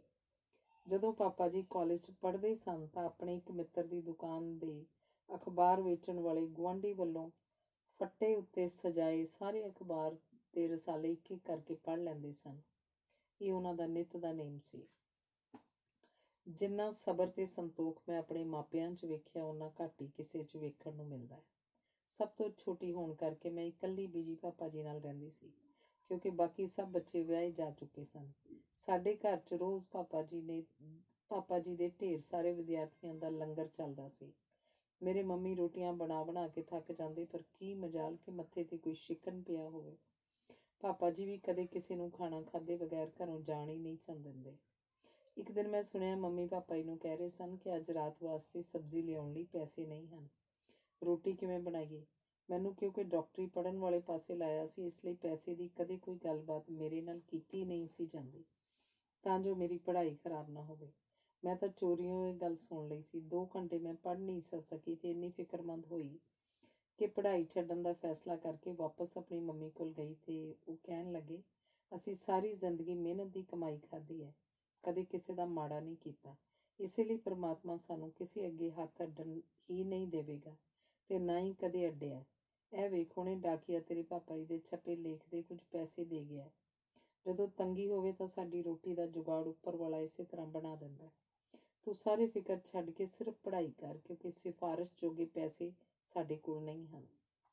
ਕੋਈ ਫਾਲਤੂ ਦਾ ਸ਼ੌਕ ਪਾਲਦਿਆਂ ਜਾਂ ਕਦੇ ਕੋਈ ਫਜ਼ੂਲ ਖਰਚੀ ਕਰਦਿਆਂ ਮੈਂ ਪਾਪਾ ਜੀ ਜਾਂ ਬੀਜੀ ਨੂੰ ਨਹੀਂ ਤੱਕਿਆ। ਲਿਖਣ, ਪੜ੍ਹਨ, ਖੇਡਣ, ਸੈਰ ਤੇ ਬਾਗਬਾਨੀ ਤੋਂ ਇਲਾਵਾ ਪਾਪਾ ਜੀ ਨੂੰ ਪੜ੍ਹਾਉਣ ਦਾ ਹੀ ਸ਼ੌਕ ਸੀ। ਮੈਨੂੰ ਅਫਸੋਸ ਸਿਰਫ ਇਸ ਗੱਲ ਦਾ ਹੈ ਕਿ ਪਾਪਾ ਜੀ ਨੇ ਆਪਣੇ ਬੱਚਿਆਂ ਨੂੰ ਪੜ੍ਹਾਉਣ ਦਾ ਵਕਤ ਕਦੀ ਵੀ ਨਹੀਂ ਸੀ ਕੱਢਿਆ। ਮੈਨੂੰ ਉਹਨਾਂ ਕਦੇ ਵੀ ਨਹੀਂ ਪੜ੍ਹਾਇਆ। ਕਦੇ ਕਦਾਈ ਤਾਂ ਉਹ ਇਹ ਵੀ ਭੁੱਲ ਜਾਂਦੇ ਸਨ ਕਿ ਮੈਂ ਕਿਹੜੀ ਜਮਾਤ 'ਚ ਪੜ੍ਹਦੀ ਹਾਂ। ਪਾਪਾ ਜੀ ਸਵੇਰੇ ਆਪਣਾ ਲੇਖ ਲਿਖਣ ਲਈ ਬੈਠਦੇ ਤਾਂ ਰਾਤ ਤੱਕ ਇੱਕ ਸਫ਼ਾ ਲਿਖਦੇ। ਅਗਲੇ ਦਿਨ ਫਿਰ ਉਸੇ ਲਿਖੇ ਹੋਏ ਨੂੰ ਸੋਧਣ ਲੱਗ ਪੈਂਦੇ। ਸ਼ਾਮ ਤੱਕ ਸਾਰੀਆਂ ਸਤਰਾਂ ਬਦਲ ਚੁੱਕੀਆਂ ਹੁੰਦੀਆਂ। ਤੀਜੇ ਦਿਨ ਫਿਰ ਇਹੀ ਕੁਝ ਚੱਲਦਾ। ਹਫ਼ਤੇ ਜਾਂ 10 ਦਿਨ ਬਾਅਦ ਕੱਟ ਵੱਢ ਕਰਕੇ ਕਾਗਜ਼ 'ਤੇ ਕੀਤੀ ਹੋਈ ਬਰੀਕ ਮੀਨਾਕਾਰੀ ਪੂਰੀ ਹੁੰਦੀ ਤਾਂ ਅਗਲਾ ਸਫ਼ਾ ਚਾਲੂ ਹੋ ਜਾਂਦਾ। ਸਾਡੇ ਘਰ ਕਦੇ ਵੀ ਕੋਈ ਰੱਦੀ ਕਾਗਜ਼ ਦਾ ਟੋਟਾ ਸੁੱਟਿਆ ਨਹੀਂ ਸੀ ਜਾਂਦਾ, ਕਿਉਂਕਿ ਉਸਦੇ ਖਾਲੀ ਪਾਸੇ ਨੂੰ ਪਾਪਾ ਜੀ ਨੇ ਲਿਖਣ ਲਈ ਵਰਤਣਾ ਹੁੰਦਾ ਸੀ। ਜਦੋਂ ਕਈ ਮਹੀਨੇ ਬਾਅਦ ਛਪਣ ਲਈ ਲੇਖ ਭੇਜਿਆ ਜਾਂਦਾ ਤਾਂ ਇੱਥੇ ਹੀ ਬੱਸ ਨਹੀਂ ਸੀ ਹੁੰਦੀ। ਛਪਣ ਤੋਂ ਬਾਅਦ ਫਿਰ ਦੁਬਾਰਾ ਰਸਾਲੇ ਵਿੱਚ ਵੀ ਸੋਧਾਂ ਜਾਰੀ ਰਹਿੰਦੀਆਂ ਸਨ। ਪਾਪਾ ਜੀ ਇੰਝ ਲਿਖਦੇ ਤੇ ਸੋਧਦੇ ਰਹਿੰਦੇ ਸਨ ਜਿਵੇਂ ਕਿਸੇ ਕਲਾਕਾਰ ਨੇ ਕਲਾਕਿਰਤੀ ਘੜੀ ਹੋਵੇ ਤੇ ਚੋਣਵੇਂ ਰੰਗ ਭਰ ਦਿੱਤੇ ਹੋਣ। ਡਾਕਟਰੀ ਪੜ੍ਹਦੇ ਹੋਏ ਜਦੋਂ ਪਾਪਾ ਜੀ ਨੇ ਮੈਨੂੰ ਲਿਖਣ ਲਈ ਜ਼ੋਰ ਪਾਇਆ ਤਾਂ ਮੈਂ ਪੱਕੀ ਤਰ੍ਹਾਂ ਨਾਂਹ 'ਚ ਸਿਰ ਹਿਲਾ ਦਿੱਤਾ ਕਿ ਇੰਨੀ ਮਿਹਨਤ ਕਰਨੀ ਮੇਰੇ ਵਾਸਤੇ ਬਿਲਕੁਲ ਨਹੀਂ ਹੈ। ਜਦੋਂ ਰੋਜ਼ ਸਵੇਰੇ ਸ਼ਾਮ ਮੈਨੂੰ ਲਿਖਣ ਲਈ ਜ਼ੋਰ ਪਾਉਣ ਲੱਗੇ ਤਾਂ ਹਿੰਮਤ ਕਰਕੇ ਮੈਂ ਇੱਕ ਲੇਖ ਲਿਖ ਲਿਆ। ਜਦੋਂ ਪੜ੍ਹ ਕੇ ਸੁਣਾਇਆ ਤਾਂ ਕਹਿਣ ਲੱਗੇ, ਇੰਝ ਜਾਪਦਾ ਜਿਵੇਂ ਮੱਝ ਚਿੱਕੜ 'ਚ ਪਲਸੇਟੇ ਮਾਰ ਰਹੀ ਹੋਵੇ। ਮੇਰੀ ਹਿੰਮਤ ਪੂਰੀ ਤਰ੍ਹਾਂ ਪਸਤ ਹੋ ਗਈ ਤੇ ਮੈਂ ਦੁਬਾਰਾ ਕਈ ਮਹੀਨੇ ਲਿਖਣ ਬਾਰੇ ਸੋਚਿਆ ਹੀ ਨਹੀਂ। ਪਾਪਾ ਜੀ ਨੇ ਕਹਿਣਾ ਜਾਰੀ ਰੱਖਿਆ ਕਿ ਮਾਂ ਬੋਲੀ 'ਚ ਸਿਹਤ ਬਾਰੇ ਸਾਹਿਤ ਘੜ। ਲਗਾਤਾਰ ਹੱਲਾਸ਼ੇਰੀ ਨਾਲ ਮੈਂ ਦੁਬਾਰਾ ਹਿੰਮਤ ਕੀਤੀ। ਉਹਨਾਂ ਫਿਰ ਰੱਦ ਕਰ ਦਿੱਤਾ। 3-4 ਵਾਰ ਲਿਖ ਕੇ ਫਿਰ ਸੁਣਾਇਆ। ਕਹਿਣ ਲੱਗੇ, ਲਿਖਤ ਅਜਿਹੀ ਹੋਣੀ ਚਾਹੀਦੀ ਹੈ ਕਿ ਪੜ੍ਹਨ ਵਾਲਾ ਵਿੱਚ ਹੀ ਗੁੰਦਿਆ ਜਾਏ। ਆਪਣੇ ਬੱਚਿਆਂ ਨੂੰ ਪੜ੍ਹ ਕੇ ਸੁਣਾ, ਜੇ ਉਹ ਵੀ ਸੁਣਨਾ ਚਾਹੁਣ ਤਾਂ ਹੀ ਵਧੀਆ ਮੰਨਿਆ ਜਾਏਗਾ। ਮੇਰੇ ਲਈ ਇਹ ਬਹੁਤ ਭਾਰੀ ਚੁਣੌਤੀ ਸੀ। ਬੱਚੇ ਡਾਕਟਰੀ ਸਾਹਿਤ ਨੂੰ ਕਿਵੇਂ ਧਿਆਨ ਨਾਲ ਪੜ੍ਹ ਸੁਣ ਸਕਦੇ ਹਨ। ਇੱਕ ਵਾਰੀ ਫਿਰ ਹਿੰਮਤ ਪਸਤ ਹੁੰਦੀ ਲੱਗੀ। ਪਾਪਾ ਜੀ ਦੇ ਇੱਕੋ ਵਾਕ ਨੇ ਦੁਬਾਰਾ ਮੇਰੇ ਵਿੱਚ ਹਿੰਮਤ ਭਰ ਦਿੱਤੀ। ਕਹਿਣ ਲੱਗੇ, ਮੈਨੂੰ ਬਹੁਤ ਖੁਸ਼ੀ ਹੁੰਦੀ ਜੇ ਮੇਰੇ ਬੱਚਿਆਂ ਵਿੱਚੋਂ ਕੋਈ ਇੱਕ ਲੇਖਕ ਹੁੰਦਾ। ਮੈਂ ਹੋਰ ਵੀ ਫਖਰ ਮਹਿਸੂਸ ਕਰਦਾ ਜੇ ਮੈਨੂੰ ਕੋਈ ਪੁੱਛਦਾ ਕਿ ਲਿਖਣ ਵਾਲੀ ਤੁਹਾਡੀ ਬੇਟੀ ਹੈ। ਇੱਕ ਵਾਰ ਫਿਰ ਹਿੰਮਤ ਕਰਕੇ ਮੈਂ ਲਿਖਿਆ ਤਾਂ ਕਹਿਣ ਲੱਗੇ, ਹੁਣ ਕੁਝ ਠੀਕ ਹੈ। ਮੇਰੇ ਵੱਲੋਂ ਕਿਸੇ ਕਿਸਮ ਦੀ ਸਿਫਾਰਿਸ਼ ਦੀ ਉਮੀਦ ਨਾ ਰੱਖੀ। ਆਪੇ ਹੀ ਅਲੱਗ-ਅਲੱਗ ਰਸਾਲੇ ਤੇ ਅਖਬਾਰਾਂ 'ਚ ਭੇਜ ਕੇ ਵੇਖ ਲੈ। ਜੇ ਉਹ ਛਪਣਯੋਗ ਸਮਝਣਗੇ ਤਾਂ ਛਾਪ ਲੈਣਗੇ। ਮੈਨੂੰ ਇਹਦੀ ਚੰਗੀ ਤਰ੍ਹਾਂ ਸਮਝ ਸੀ ਕਿ ਉਹਨਾਂ ਆਪਣੇ ਕਿਸੇ ਬੱਚੇ ਦੀ ਕਦੀ ਵੀ ਸਿਫਾਰਿਸ਼ ਨਹੀਂ ਸੀ ਕੀਤੀ ਤੇ ਹੁਣ ਵੀ ਆਪਣੇ ਬਲਬੂਤੇ ਤੇ ਹੀ ਮਿਹਨਤ ਕਰਨੀ ਪੈਣੀ ਸੀ। ਆਪਣੀ ਮਿਹਨਤ, ਹਿੰਮਤ, ਲਗਨ ਤੇ ਸਿਦਕ ਸਦਕਾ ਬਣਿਆ ਇਹ ਇਨਸਾਨ, ਜਿਸ ਨੂੰ ਪਾਪਾ ਜੀ ਕਹਿੰਦੇ, ਅੱਜ ਫਖਰ ਨਾਲ ਮੇਰਾ ਸਿਰ ਉੱਚਾ ਹੋ ਜਾਂਦਾ ਹੈ, ਦੀ ਤਮੰਨਾ ਪੂਰੀ ਕਰਨੀ ਮੈਂ ਆਪਣਾ ਫਰਜ਼ ਸਮਝਿਆ। ਇੰਨੀ ਤੰਗੀ ਦੀ ਹਾਲਤ ਵਿੱਚ ਵੀ ਆਪਣੇ ਸਾਰੇ ਬੱਚਿਆਂ ਨੂੰ ਚੋਟੀ ਦੀ ਪੜ੍ਹਾਈ ਕਰਵਾਈ ਤੇ ਹਰ ਕਿਸੇ ਨੂੰ ਆਪਣੀ ਮਿਹਨਤ ਨਾਲ ਆਪਣੇ ਪੈਰਾਂ ਤੇ ਖੜੇ ਹੋਣ ਲਈ ਪ੍ਰੇਰਦੇ ਰਹੇ। ਇਹੀ ਮੇਰੀ ਪ੍ਰੇਰਨਾ ਦਾ ਸਰੋਤ ਬਣ ਗਿਆ। ਮੈਂ ਰਾਤ ਭਰ ਬਹਿ ਕੇ ਲਿਖਿਆ ਕਰਦੀ, ਫਿਰ ਸੋਧਿਆ ਕਰਦੀ ਤੇ ਫਿਰ ਪਾਪਾ ਜੀ ਨੂੰ ਸੁਣਾਇਆ ਕਰਦੀ। ਉਹ ਹਰ ਵਾਰ ਕਹਿੰਦੇ, ਥੋੜ੍ਹੀ ਹੋਰ ਮਿਹਨਤ ਕਰ। ਜਿਸ ਦਿਨ ਮੇਰਾ ਪਹਿਲਾ ਲੇਖ ਅਖਬਾਰ 'ਚ ਛਪਿਆ ਤਾਂ ਮੈਂ ਖੁਸ਼ੀ ਨਾਲ ਫੜ ਕੇ ਪਾਪਾ ਜੀ ਨੂੰ ਦਿਖਾਉਣ ਗਈ। ਉਹਨਾਂ ਸ਼ਾਬਾਸ਼ੀ ਦੇ ਕੇ ਕਿਹਾ, ਬੱਲਿਆ, ਹਾਲੇ ਪਹਿਲੀ ਪੌੜੀ ਆ। ਆ ਮੇਰੇ ਨਾਲ ਸਟੋਰ 'ਚ ਆ। ਉਹਨਾਂ ਮੈਨੂੰ 4 ਪੇਟੀਆਂ ਆਪਣੇ ਪ੍ਰਸ਼ੰਸਕਾਂ ਦੀਆਂ ਚਿੱਠੀਆਂ ਦੀਆਂ ਦਿਖਾਈਆਂ ਤੇ ਕਹਿਣ ਲੱਗੇ, ਜਦੋਂ ਕਿਸੇ ਪੜ੍ਹਨ ਵਾਲੇ ਦੀ ਤਾਰੀਫ ਦੀ ਚਿੱਠੀ ਮਿਲੀ ਤਾਂ ਸਮਝੀ ਤੂੰ ਇਮਤਿਹਾਨ 'ਚ ਖਰੀ ਉਤਰੀ ਹੈ। ਲੇਖ ਛਪਦੇ ਰਹਿਣ ਤੋਂ 8-9 ਮਹੀਨਿਆਂ ਬਾਅਦ ਇੱਕ ਪਾਠਕ ਦੀ ਪ੍ਰਸ਼ੰਸਾ ਦੀ ਚਿੱਠੀ ਮੈਨੂੰ ਮਿਲੀ ਤਾਂ ਇੰਝ ਜਾਪਿਆ ਜਿਵੇਂ ਇਮਤਿਹਾਨ ਪਾਸ ਕਰ ਲਿਆ ਹੋਵੇ। ਅਸਲੀ ਇਮਤਿਹਾਨ ਅਜੇ ਬਾਕੀ ਸੀ। ਚਿੱਠੀ ਫੜ ਕੇ ਹਵਾ 'ਚ ਤਾਰੀਆਂ ਲਾਉਂਦੀ ਮੈਂ ਫਿਰ ਪਾਪਾ ਜੀ ਕੋਲ ਪੁੱਜੀ। ਉਹਨਾਂ ਮੇਰਾ ਮੱਥਾ ਚੁੰਮਿਆ ਤੇ ਅੱਖਾਂ ਭਰ ਕੇ ਕਹਿਣ ਲੱਗੇ, ਹੁਣ ਠੀਕ ਹੈ, ਪਰ ਹੋਰ ਨੀਵੀਂ ਹੋ ਜਾ। ਸਫਲਤਾ ਜੇ ਸਿਰ ਨੂੰ ਚੜ੍ਹ ਜਾਏ ਤਾਂ ਸਤਿਆਨਾਸ਼ ਕਰ ਦਿੰਦੀ ਹੈ। ਫਲ ਹਮੇਸ਼ਾ ਟਾਹਣੀਆਂ ਨੂੰ ਨੀਵਾਂ ਕਰ ਦਿੰਦੇ ਹਨ। ਇਸੇ ਲਈ ਹਰ ਤਾਰੀਫ ਉੱਤੇ ਹੋਰ ਨੀਵਾਂ ਹੋਣਾ ਸਿੱਖੀ। ਇੱਕ ਦਿਨ ਮੈਨੂੰ ਯਾਦ ਹੈ ਕਿ ਪਾਪਾ ਜੀ ਬੜੇ ਖੁਸ਼ ਹੋ ਕੇ ਮੈਨੂੰ ਮਿਲਣ ਆਏ ਤੇ ਕਹਿਣ ਲੱਗੇ, ਅੱਜ ਮੈਨੂੰ ਬਹੁਤ ਖੁਸ਼ੀ ਹੋਈ।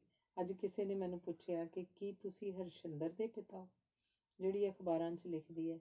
ਹੁਣ ਲਿਖਣ ਦੀ ਤੰਦ ਛੱਡੀ ਨਾ। ਭਾਵੇਂ ਆਪ ਉਹਨਾਂ ਨੇ ਕੱਚੀ ਪਹਿਲੀ ਤੋਂ ਲੈ ਕੇ MA ਤੱਕ ਵੀ ਪੰਜਾਬੀ ਨਹੀਂ ਪੜ੍ਹੀ, ਬਲਕਿ MA ਅੰਗਰੇਜ਼ੀ ਤੇ ਫਾਰਸੀ ਦੀ ਕੀਤੀ, ਪਰ ਮਾਂ ਬੋਲੀ ਪੰਜਾਬੀ ਲਈ ਸਾਰੀ ਉਮਰ ਨਿੱਠ ਕੇ ਕੰਮ ਕਰਦੇ ਰਹੇ ਤੇ ਪੰਜਾਬੀ ਪਾਠਕਾਂ ਲਈ ਬੇਸ਼ਕੀਮਤੀ ਰਚਨਾਵਾਂ ਰਚਦੇ ਰਹੇ। ਉਹਨਾਂ ਦੇ ਪੁਰਾਣੀਆਂ ਪੋਥੀਆਂ ਸੰਭਾਲਣ ਕਾਰਨ ਸਾਡਾ ਘਰ ਇੱਕ ਪੂਰੀ ਲਾਇਬ੍ਰੇਰੀ ਬਣ ਕੇ ਰਹਿ ਗਿਆ ਸੀ, ਜਿਸ 'ਚ ਬੈਠਣ ਤੇ ਸੌਣ ਵਾਲੀ ਥਾਂ ਤੋਂ ਇਲਾਵਾ ਸਿਰਫ ਕਿਤਾਬਾਂ ਹੀ ਕਿਤਾਬਾਂ ਸਨ। ਹਰ ਪੋਥੀ ਲੱਭਣ ਤੇ ਇਕੱਠੀ ਕਰਕੇ ਲਿਆਉਣ 'ਚ ਇੱਕ ਮਜ਼ੇਦਾਰ ਘਟਨਾ ਲੁਕੀ ਪਈ ਹੁੰਦੀ ਸੀ ਤੇ ਸੁਣਨ 'ਚ ਬਹੁਤ ਮਜ਼ਾ ਆਉਂਦਾ ਸੀ। ਜੇ ਕੋਈ ਚਾਹੇ ਤਾਂ ਹਰ ਇੱਕ ਪੋਥੀ ਸਾਂਭਣ ਤੇ ਲਿਆਉਣ ਦੀ ਕਹਾਣੀ ਉੱਤੇ ਇੱਕ ਕਿਤਾਬ ਲਿਖ ਸਕਦਾ। 91 ਸਾਲ ਦੀ ਉਮਰ ਪੂਰੀ ਹੋਣ ਤੇ ਵੀ ਉਹ ਸਵੇਰੇ 4:45 ਉੱਠ ਕੇ ਸੈਰ ਕਰਨੀ ਨਹੀਂ ਸੀ ਖੁੰਝਾਉਂਦੇ ਤੇ ਉਹ ਰੂਟੀਨ 'ਚ ਲਿਖਣਾ ਤੇ ਸੋਧਣਾ ਰਾਤ 10 ਵਜੇ ਤੱਕ ਚਾਲੂ ਰਹਿੰਦਾ ਸੀ। ਮੈਂ ਉਹਨਾਂ ਦੇ ਘਰ ਦੇ ਨੇੜੇ ਰਹਿਣ ਕਰਕੇ ਉਹਨਾਂ ਨੂੰ ਲਿਖਣ ਪੜ੍ਹਨ ਦੇ ਰੁਝੇਵਿਆਂ ਵਿੱਚ ਰਾਹਤ ਦੇਣ ਲਈ ਕਾਫੀ ਵਾਰ ਉਹਨਾਂ ਦੇ ਮਨਪਸੰਦ ਪਕੌੜੇ ਜਾਂ ਖੀਰ ਲੈ ਕੇ ਪਹੁੰਚ ਜਾਂਦੀ ਸੀ ਤੇ ਅਸੀਂ ਰਲ ਕੇ ਸਵਾਦ ਲੈ ਕੇ ਖਾਂਦੇ ਸੀ। ਆਈਸਕ੍ਰੀਮ ਵੀ ਉਹਨਾਂ ਨੂੰ ਬਹੁਤ ਪਸੰਦ ਸੀ। ਉਹਨਾਂ ਦੀ ਦੂਜਿਆਂ ਨੂੰ ਲਿਖਣ ਦੀ ਹਿੰਮਤ ਦੇਣ ਦੀ ਮਿਸਾਲ ਤਾਂ ਇੱਥੋਂ ਹੀ ਸਾਬਤ ਹੋ ਜਾਂਦੀ ਹੈ ਕਿ ਉਹਨਾਂ ਨੇ ਜ਼ੋਰ ਪਾ ਕੇ ਮੇਰੀ ਬੇਟੀ ਸੁਖਮਣੀ, ਜੋ 5ਵੀਂ ਜਮਾਤ 'ਚ ਪੜ੍ਹਦੀ ਸੀ, ਨੂੰ ਵੀ ਲਿਖਣ ਦਾ ਚਸਕਾ ਪਾ ਦਿੱਤਾ ਸੀ ਤੇ ਉਹਦਾ ਲੇਖ ਉਹਦੇ ਸਕੂਲ ਦੇ ਰਸਾਲੇ 'ਚ ਵਧੀਆ ਲੇਖਣੀ ਕਾਰਨ ਛਪ ਵੀ ਗਿਆ ਸੀ। ਪਾਪਾ ਜੀ ਆਪਣੇ ਕਾਲਜ ਦੀ ਬਾਸਕਟਬਾਲ ਟੀਮ ਦੇ ਕਪਤਾਨ ਰਹੇ ਸਨ। ਇਸੇ ਲਈ ਉਹ ਸਾਨੂੰ ਸਾਰਿਆਂ ਬੱਚਿਆਂ ਨੂੰ ਬਾਕਾਇਦਾ ਕਸਰਤ ਕਰਨ ਲਈ ਬਹੁਤ ਪ੍ਰੇਰਦੇ ਸਨ। ਉਹਨਾਂ ਦੇ ਕਾਲਜ ਦੀ ਭੰਗੜੇ ਦੀ ਟੀਮ ਵੀ ਹਮੇਸ਼ਾ ਪਹਿਲਾ ਇਨਾਮ ਜਿੱਤਦੀ ਹੁੰਦੀ ਸੀ। ਇੱਕ ਵਾਰ ਤਾਂ ਪਾਪਾ ਜੀ ਨੇ ਜੁੰਡਲੀ ਦੇ ਕਾਫੀ ਸਾਰੇ ਦੋਸਤ ਮਿੱਤਰ ਮੈਨੂੰ ਇਕੱਠੇ ਮਿਲੇ ਤੇ ਕਹਿਣ ਲੱਗੇ, ਤੈਨੂੰ ਤਾਂ ਪ੍ਰੀਤਮ ਸਿੰਘ ਸਿਰਫ ਇੱਕ ਸਖਤ ਤੇ ਸ਼ਰੀਫ ਪਿਓ ਹੀ ਦਿਸਦਾ ਹੋਏਗਾ, ਪਰ ਅਸਲੀ ਤਾਂ ਅਸੀਂ ਜਾਣਦੇ ਹਾਂ। ਜਦੋਂ ਕਾਲਜ 'ਚ ਸਾਡੇ ਨਾਲ ਪੜ੍ਹਦਾ ਸੀ, ਅਸੀਂ ਤਾਂ ਕੁੜੀਆਂ ਵਾਲੇ ਪਾਸੇ ਭਲਵਾਨੀ ਗੇੜਾ ਲਾ ਆਉਂਦੇ ਹੁੰਦੇ ਸਾਂ, ਪਰ ਤੇਰਾ ਪਿਓ ਤਾਂ ਲਾਇਬ੍ਰੇਰੀ ਨਾਲ ਇਸ਼ਕ ਪਾਲੀ ਬੈਠਾ ਸੀ ਤੇ ਕੁੜੀ ਨਾਲੋਂ ਕਿਤਾਬ ਨੂੰ ਤਰਜੀਹ ਦਿੰਦਾ ਸੀ। ਸਾਦਾ ਖਾਣਾ ਤੇ ਸਾਦਾ ਪਹਿਰਾਵਾ, ਯਾਨੀ ਸਿਰਫ ਖੱਦਰ ਹੀ ਉਹਨਾਂ ਜ਼ਿੰਦਗੀ ਭਰ ਹੰਢਾਇਆ ਸੀ। ਅਨੁਸ਼ਾਸਨ ਪ੍ਰਤੀ ਉਹ ਬਹੁਤ ਸਖਤ ਰਹੇ ਸਨ, ਪਰ ਉਹਨਾਂ ਦਾ ਵਿਸ਼ਾਲ ਹਿਰਦਾ ਅਥਾਹ ਪਿਆਰ ਦਾ ਸਮੁੰਦਰ ਸੀ, ਜਿਸ ਵਿੱਚ ਅਸੀਂ ਰੱਜ ਕੇ ਇਸ਼ਨਾਨ ਕੀਤਾ ਸੀ। ਜਦੋਂ ਅਖਬਾਰਾਂ ਰਸਾਲਿਆਂ 'ਚ ਮੇਰੀਆਂ ਲਿਖਤਾਂ ਤੇ ਲੋਕ ਭਲਾਈ ਕਾਰਜਾਂ ਤੋਂ ਪ੍ਰਭਾਵਿਤ ਹੋ ਕੇ ਪੰਜਾਬ ਸਰਕਾਰ ਮੈਨੂੰ ਸਟੇਟ ਅਵਾਰਡ ਤੇ ਸ਼੍ਰੋਮਣੀ ਗੁਰਦੁਆਰਾ ਪ੍ਰਬੰਧਕ ਕਮੇਟੀ ਵੱਲੋਂ ਭਰੂਣ ਹੱਤਿਆ ਰੋਕਣ ਵਾਸਤੇ ਕੀਤੇ ਕੰਮਾਂ ਕਰਕੇ ਸਨਮਾਨਿਤ ਕੀਤਾ ਗਿਆ ਤਾਂ ਪਾਪਾ ਜੀ ਕਹਿਣ ਲੱਗੇ, ਅੱਜ ਤੂੰ ਫਖਰ ਨਾਲ ਮੇਰਾ ਸਿਰ ਉੱਚਾ ਕਰ ਦਿੱਤਾ ਤੇ ਤੂੰ ਸਹੀ ਮਾਇਨਿਆਂ 'ਚ ਮੇਰੀ ਸਪੁੱਤਰੀ ਅਖਵਾਉਣ ਦੀ ਹੱਕਦਾਰ ਬਣ ਗਈ ਹੈ। ਜੇ ਵਾਕਈ ਦੁਬਾਰਾ ਜਨਮ ਹੁੰਦਾ ਤਾਂ ਮੈਂ ਰੱਬ ਅੱਗੇ ਇਹੀ ਅਰਦਾਸ ਕਰਦੀ ਹਾਂ ਕਿ ਮੈਂ ਦੁਬਾਰਾ ਇਸੇ ਇਨਸਾਨ ਦੀ ਧੀ ਬਣਨਾ ਚਾਹਾਂਗੀ। ਅਗਲਾ ਅੰਗ ਹੈ ਨਿੱਜੀ ਜ਼ਿੰਦਗੀ ਵਿੱਚ ਝਾਤ। ਆਪਣੇ ਕੁਝ ਸੁਨੇਹਿਆਂ ਦੀ ਪੁਰਜ਼ੋਰ ਅਪੀਲ ਉੱਤੇ ਮੈਂ ਇਸ ਬਾਰੇ ਲਿਖ ਰਹੀ ਹਾਂ। ਆਮ ਤੌਰ ਉੱਤੇ ਇੰਨੀਆਂ ਅੰਦਰਲੀਆਂ ਗੱਲਾਂ ਬੰਦ ਮੁੱਠੀ ਵਿੱਚ ਹੀ ਠੀਕ ਰਹਿੰਦੀਆਂ ਹਨ। ਮੈਨੂੰ ਇਹ ਸਵਾਲ ਆਮ ਹੀ ਪੁੱਛਿਆ ਜਾਂਦਾ ਕਿ ਸਾਡਾ, ਮੇਰੇ ਪਤੀ ਦਾ ਤੇ ਮੇਰਾ ਰਿਸ਼ਤਾ ਇੰਨਾ ਨਿੱਘਾ ਹੈ, ਆਖਰ ਗੱਲ ਕਿਵੇਂ ਸ਼ੁਰੂ ਹੋਈ? ਹੈ ਕੁਝ ਅਜੀਬ ਹੀ ਗੱਲ। ਸਾਡਾ ਰਿਸ਼ਤਾ ਟ੍ਰਿਬਿਊਨ ਅਖਬਾਰ ਦੇ ਇਸ਼ਤਿਹਾਰ ਰਾਹੀਂ ਸ਼ੁਰੂ ਹੋਇਆ। ਚਿੱਠੀ ਪੱਤਰੀ ਮਾਪਿਆਂ ਵੱਲੋਂ ਸ਼ੁਰੂ ਹੋਈ ਤਾਂ ਮੇਰੇ ਪਾਪਾ ਜੀ ਪ੍ਰੋਫੈਸਰ ਪ੍ਰੀਤਮ ਸਿੰਘ ਜੀ ਨੇ ਦੱਸਿਆ ਕਿ ਇਹ ਤਾਂ ਉਹਨਾਂ ਦੇ ਚਿਰਾਂ ਤੋਂ ਵਿਛੜੇ ਦੋਸਤ ਸਰਦਾਰ ਮਾਧੋ ਸਿੰਘ ਦਾ ਪੁੱਤਰ ਹੈ, ਸੋ ਘਰ-ਬਾਰ ਠੀਕ ਹੀ ਹੋਏਗਾ, ਕੁਝ ਹੋਰ ਪਤਾ ਕਰਨ ਦੀ ਲੋੜ ਨਹੀਂ। ਮੁੰਡਾ ਡਾਕਟਰ ਹੈ ਤੇ ਸਾਡੀ ਕੁੜੀ ਵੀ, ਸੋ ਗੱਲ ਪੱਕੀ ਸਮਝੋ। ਦੂਜੇ ਪਾਸੇ ਪਾਪਾ ਜੀ ਦੇ ਦੋਸਤ ਮਾਧੋ ਸਿੰਘ ਜੀ, ਜਿਨ੍ਹਾਂ ਨਾਲ ਚਿੱਠੀ ਪੱਤਰੀ ਸ਼ੁਰੂ ਹੋਈ ਸੀ, ਵੀ ਆਪਣੇ ਘਰ 'ਚ ਕਹਿਣ ਲੱਗੇ ਕਿ ਮੈਂ 2 ਕੁ ਸਾਲ ਦੀ ਗੋਰੀ ਚਿੱਟੀ ਫਰਾਕ ਪਾਈ ਹੋਈ ਪ੍ਰੀਤਮ ਸਿੰਘ ਦੇ ਘਰ ਖੇਡਦੀ ਇਹੋ ਗੁੱਡੀ ਵੇਖੀ ਹੋਈ ਹੈ, ਸੋ ਗੱਲ ਪੱਕੀ ਸਮਝੋ। ਮੈਂ ਤਾਂ ਵਿਰੋਧ ਕਰਨਾ ਹੀ ਸੀ ਕਿ ਬਈ ਜੇ ਦਾਦਾ ਜੀ ਦੋਸਤ ਸਨ ਤਾਂ ਪੋਤਰੇ ਬਾਰੇ ਸਿੱਧੀ ਹਾਂ ਕਿਵੇਂ ਹੋ ਸਕਦੀ ਹੈ, ਜਦ ਤੱਕ ਮਿਲੇ ਨਾ ਹੋ। ਬਿਲਕੁਲ ਇਸੇ ਤਰ੍ਹਾਂ ਡਾਕਟਰ ਗੁਰਪਾਲ, ਹੁਣ ਮੇਰੇ ਪਤੀ, ਨੇ ਵੀ ਵਿਰੋਧ ਕੀਤਾ ਕਿ 2 ਵਰ੍ਹਿਆਂ ਦੀ ਤੇ ਹੁਣ ਵਿੱਚ ਬਹੁਤ ਫਰਕ ਹੋਏਗਾ, ਐਵੇਂ ਕਿਵੇਂ ਹਾਂ ਕਰ ਦਈਏ। ਮੇਰੇ ਸਾਰੇ ਵੱਡੇ ਭੈਣ ਭਰਾ ਪੁਸ਼ਪਿੰਦਰ ਕੌਰ, ਰੁਪਿੰਦਰ ਕੌਰ, ਸ਼ੁਭਚਿੰਤ ਕੌਰ ਤੇ ਜੈ ਰੂਪਵੀਰ ਵੀ ਇਹੀ ਰਾਏ ਰੱਖਦੇ ਸਨ। ਮੈਂ ਕਿਉਂਕਿ ਬਾਕੀ ਸਾਰਿਆਂ ਤੋਂ ਕਾਫੀ ਛੋਟੀ ਸੀ, ਇਸ ਲਈ ਸਾਰਿਆਂ ਨੂੰ ਚਾਅ ਸੀ ਕਿ ਘਰ 'ਚ 16 ਵਰ੍ਹਿਆਂ ਬਾਅਦ ਹੁਣ ਵਿਆਹ ਹੋਣਾ ਹੈ, ਸੋ ਕਿਤੇ ਛੇਤੀ ਗੱਲ ਸਿਰੇ ਚੜ੍ਹੇ। ਪਹਿਲਾਂ ਮੈਨੂੰ ਮੇਰਾ ਸਹੁਰਾ ਪਰਿਵਾਰ ਵਾਲੇ ਝਾਤ ਮਾਰ ਗਏ ਤੇ ਹਾਂ ਕਰ ਗਏ। ਹੁਣ ਸਾਡੇ ਦੋਹਾਂ ਦੀ ਮਿਲਣ ਦੀ ਗੱਲ ਸੀ, ਸੋ ਮੈਂ, ਮੇਰੀ ਮੰਮੀ ਤੇ ਮੇਰਾ ਚਚੇਰਾ ਭਰਾ ਅਸੀਂ ਪਟਿਆਲਿਓਂ ਰੋਹਤਕ ਮੈਡੀਕਲ ਕਾਲਜ ਵਿੱਚ, ਜਿੱਥੇ ਗੁਰਪਾਲ ਪੜ੍ਹ ਰਹੇ ਸਨ, ਉਹਨਾਂ ਨੂੰ ਮਿਲਣ ਚਲੇ ਗਏ। ਸਾਡੀ ਵੀ ਹਾਂ ਹੋ ਗਈ ਕਿਉਂਕਿ ਦੋਨਾਂ ਪਰਿਵਾਰਾਂ ਦਾ ਇੱਕੋ ਜਿਹਾ ਮਾਹੌਲ ਤੇ ਰਹਿਣੀ ਬਹਿਣੀ ਸੀ। 1 ਘੰਟੇ 'ਚ ਕੀ ਪਤਾ ਲਾਇਆ ਜਾ ਸਕਦਾ ਕਿਸੇ ਬਾਰੇ, ਰੱਬ ਹੀ ਜਾਣੇ, ਪਰ ਜੋ ਉਹਨੂੰ ਭਾਵੇ। ਵਾਪਸੀ ਉੱਤੇ ਮੈਨੂੰ ਸ਼ਰਾਰਤ ਸੁੱਝੀ। ਉਸ ਸਮੇਂ, ਅੱਜ ਤੋਂ ਲਗਭਗ 20 ਕੁ ਸਾਲ ਪਹਿਲਾਂ, ਮੋਬਾਈਲ ਫੋਨ ਤਾਂ ਹੁੰਦੇ ਨਹੀਂ ਸੀ। ਮੈਂ ਸਹੁੰ ਖਵਾਈ ਆਪਣੀ ਮੰਮੀ ਨੂੰ ਤੇ ਚਚੇਰੇ ਭਰਾ ਨੂੰ ਕਿ ਉਹ ਬਿਲਕੁਲ ਵੀ ਕੁਝ ਨਹੀਂ ਕੁਸਕਣਗੇ ਤੇ ਮੈਂ ਇਹ ਖੁਸ਼ਖਬਰੀ ਜਾ ਕੇ ਸਾਰਿਆਂ ਨੂੰ ਆਪ ਜ਼ਾਹਰ ਕਰਾਂਗੀ। ਉਹ ਮੰਨ ਗਏ। ਸਾਰੇ ਭੈਣ ਭਰਾਵਾਂ ਨੂੰ ਚਾਅ ਸੀ ਤੇ ਫਿਕਰ ਵੀ ਸੀ, ਸੋ ਜਦੋਂ ਦੇਰ ਸ਼ਾਮ ਵਾਪਸ ਆਏ ਤਾਂ ਪਾਪਾ ਜੀ ਬਾਹਰ ਗਲੀ 'ਚ ਹੀ ਉਡੀਕਦੇ ਮਿਲੇ। ਲੇਟ ਹੋ ਜਾਣ ਕਾਰਨ ਝਿੜਕਾਂ ਵੀ ਸੁਣੀਆਂ। ਫਿਰ ਹੋਇਆ ਮਜ਼ੇਦਾਰ ਵਕਤ ਸ਼ੁਰੂ। ਸਾਰੇ ਜਣੇ ਬੈਠਕ 'ਚ ਬਹਿ ਗਏ ਤੇ ਖੁਸ਼ੀ ਜ਼ਾਹਰ ਕਰਨ ਤੇ ਵਧਾਈਆਂ ਤੋਂ ਬਾਅਦ ਹੁਣ ਮੁੰਡੇ ਬਾਰੇ ਲੱਗੇ ਸਾਰੇ ਪੁੱਛਣ। ਮੁੰਡਾ ਸਿਰਫ ਮੈਂ ਤੇ ਮੰਮੀ ਨੇ ਹੀ ਵੇਖਿਆ ਸੀ। ਹਾਲਾਂਕਿ ਗੁਰਪਾਲ 6 ਫੁੱਟ ਦੇ ਲਗਭਗ ਲੰਮਾ, ਉੱਚਾ, ਗੋਰਾ, ਚਿੱਟਾ ਤੇ ਕਸਰਤੀ ਸਰੀਰ ਵਾਲਾ ਮੁੰਡਾ ਸੀ ਤੇ ਪੂਰੀ ਟੌਰ ਨਾਲ ਨਵੀਂ ਤੰਗ ਜੀਨ ਤੇ ਕਮੀਜ਼ ਪਾਈ ਪੂਰਾ ਜੱਚ ਰਿਹਾ ਸੀ। ਪਰ ਮੈਂ ਮੰਮੀ ਨੂੰ ਸਹੁੰ ਯਾਦ ਕਰਵਾ ਕੇ ਉਸ ਬਾਰੇ ਕੁਝ ਇੰਜ ਦੱਸਣਾ ਸ਼ੁਰੂ ਕੀਤਾ।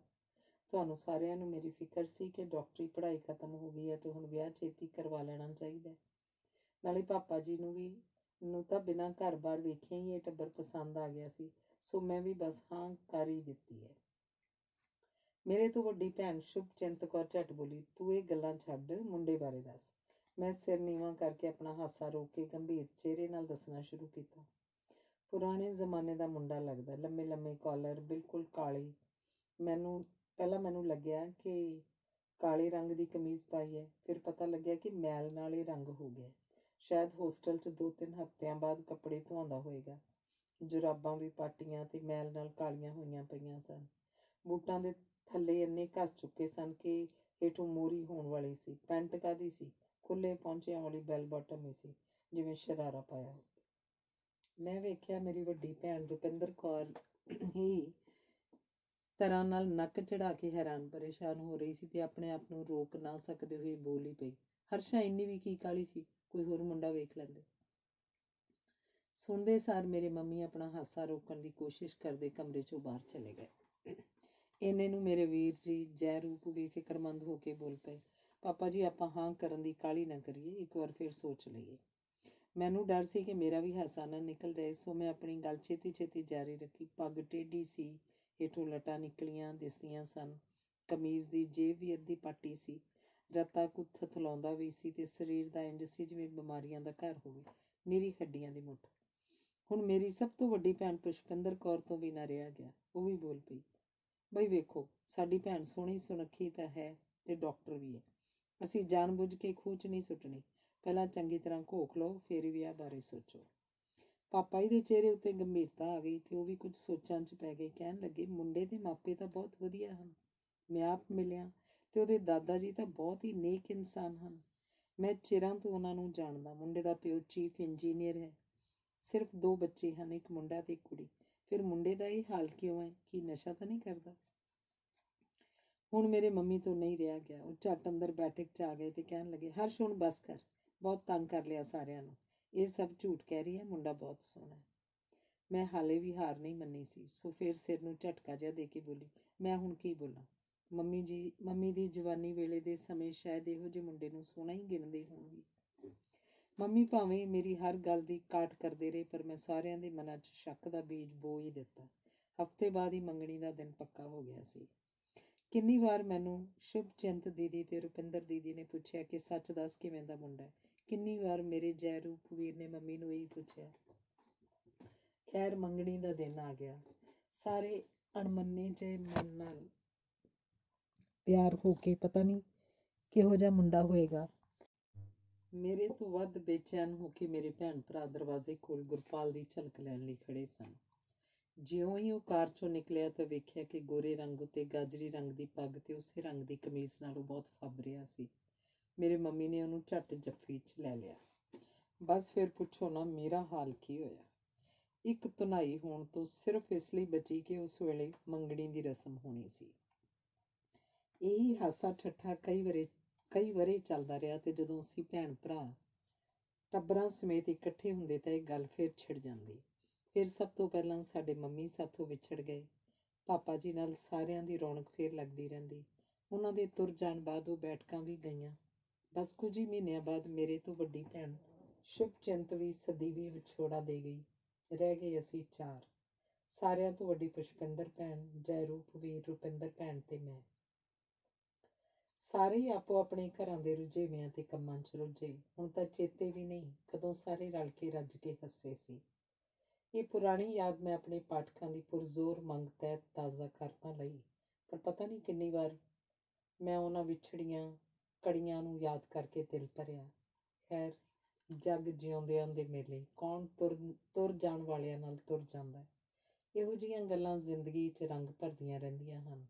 ਸੋ ਜਦੋਂ ਤੱਕ ਜ਼ਿੰਦਗੀ ਹੈ, ਰੱਜ ਕੇ ਮਾਣ ਲਓ। ਜਿੰਨਾ ਕੁ 20 ਸਾਲ ਦੇ ਡਾਕਟਰੀ ਤਜਰਬੇ ਤਹਿਤ ਮੈਂ ਸਿੱਖ ਸਕੀ ਹਾਂ, ਉਹ ਇਹ ਹੈ ਕਿ ਕਿਸੇ ਵੀ ਬਿਮਾਰੀ ਜਾਂ ਲੜਾਈ ਝਗੜੇ ਦਾ ਇਲਾਜ ਕਰਨ ਦਾ ਸਭ ਤੋਂ ਵਧੀਆ ਤਰੀਕਾ ਹੈ ਪਿਆਰ। ਇਸ ਤੋਂ ਅਸਰਦਾਰ ਹਾਲੇ ਤੱਕ ਤਾਂ ਕੋਈ ਹੋਰ ਇਲਾਜ ਸਾਬਤ ਨਹੀਂ ਹੋ ਸਕਿਆ। ਗੁੱਸਾ ਜਿੱਥੇ ਸਾਰੇ ਲੜਾਈ ਝਗੜੇ ਤੇ ਬਿਮਾਰੀਆਂ ਦੀ ਜੜ੍ਹ ਹੈ, ਉੱਥੇ ਉਹ ਸਿਰਫ ਇੱਕ ਕਮਜ਼ੋਰ ਬੰਦੇ ਦੀ ਝੂਠੀ ਤਾਕਤ ਦਾ ਪ੍ਰਦਰਸ਼ਨ ਹੁੰਦਾ ਹੈ, ਜਦਕਿ ਨਿਮਰਤਾ ਤੇ ਠਰਮਾ ਕਿਸੇ ਵੀ ਇਨਸਾਨ ਦੀ ਅੰਦਰੂਨੀ ਤਾਕਤ ਤੇ ਵਿਦਵਤਾ ਦਾ ਇਜ਼ਹਾਰ ਹੁੰਦਾ ਹੈ। ਦਰਅਸਲ ਵਿਆਹ ਬਾਅਦ ਦਾ ਸਾਥ ਨਿਭਾਉਣਾ ਸਾਡੇ ਆਪਣੇ ਹੀ ਹੱਥ 'ਚ ਹੈ ਤੇ ਤੋੜਨਾ ਵੀ। ਹਰ ਵਾਰ ਮੁਕੱਦਰ ਨੂੰ ਦੋਸ਼ ਦੇਣਾ ਚੰਗੀ ਗੱਲ ਨਹੀਂ। ਕਦੇ-ਕਦੇ ਅਸੀਂ ਵੀ ਹੱਦ ਤੋਂ ਜ਼ਿਆਦਾ ਮੰਗ ਲੈਂਦੇ ਹਾਂ। ਧੰਨਵਾਦ। ਅਗਲਾ ਅੰਗ ਹੈ ਪਾਪਾ ਜੀ ਦਾ ਫਲਸਫਾ। ਸਾਡੇ ਘਰ 'ਚ ਸਭਨਾਂ ਨੂੰ ਹੀ ਰੋਜ਼ ਨਿਤਨੇਮ ਕਰਨ ਦੀ ਆਦਤ ਪਾਈ ਗਈ ਸੀ। ਮੇਰੇ ਮੰਮੀ ਤਾਂ ਗੁਰਦੁਆਰਾ ਸਾਹਿਬ ਜਾਣ ਤੋਂ ਵੀ ਕਦੇ ਨਹੀਂ ਸਨ ਖੁੰਝੇ। ਮੇਰੇ ਉੱਤੇ ਮੇਰੇ ਮੰਮੀ ਇਹੀ ਜ਼ੋਰ ਪਾਉਂਦੇ ਸਨ ਕਿ ਮੈਂ ਰੱਟੂ ਤੋਤੇ ਵਾਂਗ ਤੁਰਦੇ ਫਿਰਦੇ ਪਾਠ ਨਾ ਕਰਾਂ, ਬਲਕਿ ਟਿਕ ਕੇ ਕੁਝ ਪਲ ਹੀ ਸਹੀ, ਪਰ ਬਹਿ ਕੇ ਤੁਕਾਂ ਦਾ ਅਰਥ ਸਮਝ ਕੇ ਪਾਠ ਕਰਿਆ ਕਰਾਂ, ਤਾਂ ਜੋ ਕੋਈ ਅਕਲ ਦੀ ਗੱਲ ਪੱਲੇ ਬੱਝ ਜਾਏ ਤੇ ਉਸ ਅਨੁਸਾਰ ਜੀਵਨ ਢਾਲ ਲਿਆ ਜਾਏ। ਮੈਂ ਕਈ ਵਾਰ ਤਾਂ ਨਾਨਾ ਜੀ ਪ੍ਰੋਫੈਸਰ ਸਾਹਿਬ ਸਿੰਘ ਦੀਆਂ ਪੋਥੀਆਂ ਆਪਣੇ ਕੋਲ ਰੱਖ ਲੈਣੀਆਂ, ਪਰ ਬਹੁਤੀ ਵਾਰ ਫਟਾਫਟ ਪਾਠ ਮੁਕਾਉਣ ਦੀ ਕਰਨੀ, ਕਿਉਂਕਿ ਸਕੂਲ ਜਾਣ ਦੀ ਕਾਹਲ ਹੁੰਦੀ ਸੀ। ਮੇਰੀ ਮੰਮੀ ਨੂੰ ਇਸ ਸਭ ਦਾ ਪਤਾ ਲੱਗ ਜਾਂਦਾ ਸੀ, ਕਿਉਂਕਿ ਕਈ ਵਾਰ ਉਹਨਾਂ ਨੇ ਕਿਸੇ ਤੁਕ ਦਾ ਮਤਲਬ ਨਾਸ਼ਤਾ ਕਰਨ ਲੱਗਿਆ ਪੁੱਛ ਲੈਣਾ ਤਾਂ ਮੇਰੀ ਚੋਰੀ ਫੜੀ ਜਾਣੀ ਕਿ ਮੈਂ ਅਰਥ ਤਾਂ ਪੜ੍ਹੇ ਹੀ ਨਹੀਂ। ਮੈਂ ਆਪਣਾ ਪੱਖ ਰੱਖ ਦਿੰਦੀ ਕਿ ਸਕੂਲ 'ਚ ਇਹ ਸਭ ਕੁਝ ਨਹੀਂ ਪੁੱਛਿਆ ਜਾਂਦਾ ਤੇ ਨਾ ਹੀ ਸਕੂਲ 'ਚ ਇਹਦਾ ਕੋਈ ਪੜ੍ਹ ਕੇ ਜਾਣ ਦਾ ਫਾਇਦਾ ਹੁੰਦਾ। ਨਾਲੇ ਰੱਬ ਨੂੰ ਪਤਾ ਕਿ ਮੈਂ ਪਾਠ ਪੂਰਾ ਕਰ ਲਿਆ ਤੇ ਹੁਣ ਮੇਰੀ ਮਿਹਨਤ ਦਾ ਫਲ ਜ਼ਰੂਰ ਦੇਵੇਗਾ। ਮੇਰੀ ਮੰਮੀ ਨੇ ਦਿਨ 'ਚ ਕਈ ਵਾਰ ਮੈਨੂੰ ਸਮਝਾਉਣਾ ਕਿ ਤੂੰ ਨਾਨਾ ਜੀ ਦਾ ਲਿਖਿਆ ਧਿਆਨ ਨਾਲ ਨਹੀਂ ਪੜ੍ਹਦੀ। ਰੱਬ ਕੋਲੋਂ ਮੰਗਣਾ ਤਾਂ ਕੁਝ ਹੁੰਦਾ ਹੀ ਨਹੀਂ। ਬਾਣੀ ਵਿੱਚ ਹੀ ਜੀਵਨ ਜਾਚ ਬਾਰੇ ਹੀ ਸਮਝਾਇਆ ਗਿਆ ਤੇ ਕਿਸੇ ਤਰ੍ਹਾਂ ਦੇ ਚਮਤਕਾਰ ਨਹੀਂ ਭਾਲਣੇ ਹੁੰਦੇ। ਸਾਡਾ ਕੰਮ ਤਾਂ ਸਿਰਫ ਮਿਹਨਤ ਹੀ ਕਰਨੀ ਹੁੰਦੀ ਹੈ ਤੇ ਸਾਨੂੰ ਹਰ ਹਾਲ 'ਚ ਸ਼ੁਕਰਾਨਾ ਕਰਨ ਦੀ ਜਾਚ ਆਉਣੀ ਚਾਹੀਦੀ ਹੈ। ਸ਼ਾਇਦ ਮੈਂ ਛੋਟੀ ਸਾਂ ਜਾਂ ਨਾ ਸਮਝ ਕਹਿ ਲਓ ਕਿ ਸਭ ਗੱਲਾਂ ਮੈਂ ਉਸ ਵੇਲੇ ਮਨ ਦੀਆਂ ਉੱਪਰਲੀਆਂ ਤਹਿਆਂ ਉੱਤੇ ਹੀ ਬਿਠਾ ਲਈਆਂ, ਪਰ ਮਨ ਦੀਆਂ ਡੂੰਘਾਈਆਂ 'ਚ ਇਹਨਾਂ ਨੂੰ ਵਸਾਇਆ ਨਹੀਂ। ਇਹੀ ਕਾਰਨ ਹੋਏਗਾ ਕਿ ਜਦੋਂ ਮੇਰੀ ਮੰਮੀ ਬਿਮਾਰੀ ਵਿੱਚ ਬਹੁਤ ਤਕਲੀਫ ਝੱਲ ਕੇ ਰੱਬ ਨੂੰ ਪਿਆਰੇ ਹੋਏ ਤਾਂ ਮੈਂ ਪੂਰੀ ਤਰ੍ਹਾਂ ਟੁੱਟ ਗਈ ਸੀ, ਕਿਉਂਕਿ ਮੈਂ ਆਪਣੀ ਮੰਮੀ ਨੂੰ ਇੰਨਾ ਪਿਆਰ ਕਰਦੀ ਸੀ ਕਿ ਮੈਨੂੰ ਜਾਪਣ ਲੱਗ ਪਿਆ ਸੀ ਜਿਵੇਂ ਹੁਣ ਹੋਰ ਜੀਣ ਦਾ ਕੋਈ ਫਾਇਦਾ ਨਹੀਂ। ਮੇਰੇ ਲਈ ਉਹ ਇੱਕ ਥੰਮ ਦਾ ਕੰਮ ਕਰਦੇ ਸਨ ਤੇ ਹਰ ਚੰਗੇ ਮਾੜੇ ਵਕਤ ਉਹਨਾਂ ਦੀ ਗੋਦ 'ਚ ਸਿਰ ਰੱਖ ਕੇ ਰੋ ਕੇ ਮੈਂ ਬਹੁਤ ਹਲਕਾ ਮਹਿਸੂਸ ਕਰਦੀ ਹੁੰਦੀ ਸੀ। ਨਾ ਸਮਝੀ 'ਚ ਮੰਮੀ ਦਾ ਤਕਲੀਫ ਸਹਿ ਕੇ ਤੁਰ ਜਾਣ ਦਾ ਸਾਰਾ ਦੋਸ਼ ਮੈਂ ਰੱਬ ਉੱਤੇ ਮੜ ਦਿੱਤਾ ਤੇ ਪਾਪਾ ਜੀ ਨੂੰ ਕਿਹਾ ਕਿ ਮੈਂ ਅੱਜ ਤੋਂ ਬਾਅਦ ਹੁਣ ਰੱਬ ਨੂੰ ਮੰਨਣਾ ਹੀ ਨਹੀਂ। ਮੇਰੇ ਮੰਮੀ ਤਾਂ ਇੰਨਾ ਰੱਬ ਨੂੰ ਯਾਦ ਕਰਦੇ ਸਨ ਤੇ ਉਹਨਾਂ ਆਪਣਾ ਪੂਰਾ ਜੀਵਨ ਗੁਰਬਾਣੀ ਅਨੁਸਾਰ ਢਾਲਿਆ। ਕਦੇ ਕਿਸੇ ਲਈ ਮੰਦਾ ਸ਼ਬਦ ਨਹੀਂ ਬੋਲਿਆ ਤੇ ਨਾ ਹੀ ਕਦੇ ਉੱਚਾ ਬੋਲਦਿਆਂ ਕਦੇ ਕਿਸੇ ਨੇ ਉਹਨਾਂ ਨੂੰ ਸੁਣਿਆ। ਸਿਰਫ ਸੇਵਾ ਹੀ ਉਹਨਾਂ ਦੇ ਜੀਵਨ ਦਾ ਆਧਾਰ ਸੀ। ਜੇ ਅਜਿਹੇ ਇਨਸਾਨ ਨੂੰ ਵੀ ਇੰਨੀ ਦਰਦ ਤੇ ਤਕਲੀਫ ਸਹਿ ਕੇ ਜਾਣਾ ਪਵੇ ਤਾਂ ਕੀ ਫਰਕ ਪੈਂਦਾ ਰੱਬ ਨੂੰ ਯਾਦ ਕਰੀਏ ਜਾਂ ਨਾ। ਪਾਪਾ ਜੀ ਨੂੰ ਮੇਰੇ ਮਨ ਦੀ ਹਾਲਤ ਬਾਰੇ ਚੰਗੀ ਤਰ੍ਹਾਂ ਪਤਾ ਸੀ, ਸੋ ਉਸ ਵੇਲੇ ਕੁਝ ਨਾ ਬੋਲੇ। ਮੈਂ ਵੀ 3 ਮਹੀਨੇ ਉੱਕਾ ਨਾ ਕੋਈ ਪਾਠ ਕੀਤਾ ਤੇ ਨਾ ਹੀ ਗੁਰਦੁਆਰੇ ਵੱਲ ਮੂੰਹ ਕੀਤਾ। ਇੱਕ ਦਿਨ ਮੈਂ ਪਾਪਾ ਜੀ ਦੇ ਅੜਿੱਕੇ ਆ ਹੀ ਗਈ। ਉਸ ਦਿਨ ਕਿਸੇ ਦੀ ਗਲੀ 'ਚ ਮੌਤ ਹੋਈ ਸੀ ਤੇ ਅਸੀਂ ਇਕੱਠੇ ਉਹਨਾਂ ਘਰ ਅਫਸੋਸ ਕਰਨ ਗਏ ਸੀ। ਵਾਪਸੀ ਉੱਤੇ ਪਾਪਾ ਜੀ ਨੇ ਗੱਲ ਛੇੜ ਲਈ, ਪਰ ਸਿੱਧਾ ਵਿਸ਼ੇ ਉੱਤੇ ਨਹੀਂ ਆਏ, ਕਿਉਂਕਿ ਉਹਨਾਂ ਨੂੰ ਪਤਾ ਸੀ ਕਿ ਜੇ ਉਹਨਾਂ ਨੇ ਸਿੱਧੀ ਕੋਈ ਗੱਲ ਉਸ ਵਿਸ਼ੇ ਬਾਰੇ ਕੀਤੀ ਤਾਂ ਮੈਂ ਨਕਾਰ ਦਿਆਂਗੀ। ਇਸ ਲਈ ਉਹਨਾਂ ਨੇ ਹੋਰ ਹੀ ਤਰ੍ਹਾਂ ਗੱਲ ਛੇੜੀ। ਕਹਿਣ ਲੱਗੇ, ਪਤਾ ਲੜਾਈਆਂ ਕਿਉਂ ਵੱਧ ਹੁੰਦੀਆਂ ਨੇ? ਸਾਰਾ ਰੱਬ ਦਾ ਹੀ ਕਸੂਰ ਹੈ। ਅੱਧਿਆਂ ਨੂੰ ਉਹਨੇ ਦਿਮਾਗ ਵਧੀਆ ਦੇ ਛੱਡਿਆ ਤੇ ਅੱਧਿਆਂ ਨੂੰ ਦਿਲ। ਮੁਸ਼ਕਿਲ ਇਹ ਹੈ ਕਿ ਜਿਨ੍ਹਾਂ ਕੋਲ ਦਿਲ ਵਧੀਆ ਹੈ ਪਰ ਦਿਮਾਗ ਘੱਟ, ਉਹ ਦਿਮਾਗ ਵਰਤਦੇ ਨੇ, ਤੇ ਜਿਨ੍ਹਾਂ ਕੋਲ ਦਿਮਾਗ ਵਧੀਆ ਉਹ ਇਸ ਤੋਂ ਘੱਟ ਤੇ ਦਿਲ ਤੋਂ ਵੱਧ ਕੰਮ ਲੈਂਦੇ ਹਨ। ਮੈਂ ਮੁਸਕਰਾ ਪਈ। ਬਈ ਗੱਲ ਪਤੇ ਦੀ ਕਹੀ ਹੈ, ਪਰ ਰੱਬ ਤਾਂ ਹੈ ਹੀ ਨਹੀਂ। ਮੇਰਾ ਜ਼ਖਮ ਹਾਲੇ ਅੱਲਾ ਸੀ ਤੇ ਮੈਂ ਰੱਬ ਬਾਰੇ ਕੁਝ ਸੁਣਨ ਦੀ ਰੌਂਅ 'ਚ ਵੀ ਨਹੀਂ ਸੀ। ਪਾਪਾ ਜੀ ਨੂੰ ਵੱਲ ਸੀ ਅੜਬ ਘੋੜਿਆਂ ਨੂੰ ਵੀ ਸੋਧਣ ਦਾ। ਮੈਂ ਕਿਹੜੇ ਖੇਤ ਦੀ ਮੂਲੀ ਸੀ। ਕਹਿਣ ਲੱਗੇ, ਰੱਬ ਵਾਕਈ ਬਹੁਤ ਗਲਤ ਗੱਲਾਂ ਕਰਦਾ। ਹੁਣ ਵੇਖਾਂ, ਕੋਈ ਘਰ ਨਹੀਂ ਛੱਡਿਆ ਜਿੱਥੇ ਮੌਤ ਨਾ ਹੋਈ ਹੋਵੇ। ਹੋਰ ਤਾਂ ਹੋਰ ਕੋਈ ਰੱਬੀ ਅਵਤਾਰ ਆਪ ਵੀ ਸਦੀਵੀ ਨਹੀਂ ਰਹਿ ਸਕਿਆ ਤੇ ਉਹ ਵੀ ਦੁਨੀਆ ਨੂੰ ਆਖਰ ਛੱਡ ਹੀ ਗਿਆ। ਪਤਾ ਨਹੀਂ ਤੇਰਾ ਇਸ ਪਾਸੇ ਵੱਲ ਧਿਆਨ ਗਿਆ ਹੈ ਕਿ ਨਹੀਂ, ਪਰ ਜਿਸ ਵੀ ਕਿਸੇ ਧਰਮ ਦਾ ਕੋਈ ਅਵਤਾਰ ਪੈਦਾ ਹੋਇਆ, ਉਹ ਸਾਰੇ ਬਹੁਤ ਤਕਲੀਫਾਂ ਤੇ ਤਸੀਹੇ ਝੱਲ ਕੇ ਇਸ ਦੁਨੀਆ ਨੂੰ ਛੱਡ ਕੇ ਗਏ ਹਨ।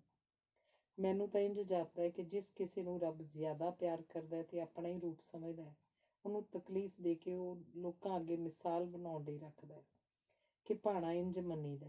ਹੁਣ ਤੂੰ ਤਾਂ ਬਹੁਤੇ ਧਿਆਨ ਨਾਲ ਗੁਰਬਾਣੀ ਵੀ ਪੜ੍ਹੀ ਨਹੀਂ ਲੱਗਦੀ, ਜਿਸ ਵਿੱਚ ਇੰਨੇ ਵਧੀਆ ਤਰੀਕੇ ਨਾਲ ਸਮਝਾਇਆ ਗਿਆ ਕਿ ਕਿਹੜੀਆਂ ਗੱਲਾਂ ਨੂੰ ਜੀਵਨ ਦਾ ਆਧਾਰ ਬਣਾਈਏ ਤੇ ਕਿਹੜੀਆਂ ਚੀਜ਼ਾਂ ਤੋਂ ਖਬਰਦਾਰ ਹੋਈਏ।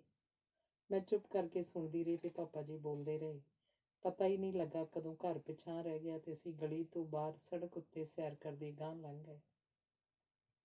ਪਾਪਾ ਜੀ ਨੇ ਗੱਲ ਤੋਰੀ ਰੱਖੀ, ਮੈਂ ਤਾਂ ਪੂਰਾ ਜੀਵਨ ਗੁਰੂ ਗ੍ਰੰਥ ਸਾਹਿਬ ਜੀ ਉੱਤੇ ਖੋਜ ਕਰਨ ਲਈ ਸਮਰਪਿਤ ਕੀਤਾ ਹੋਇਆ।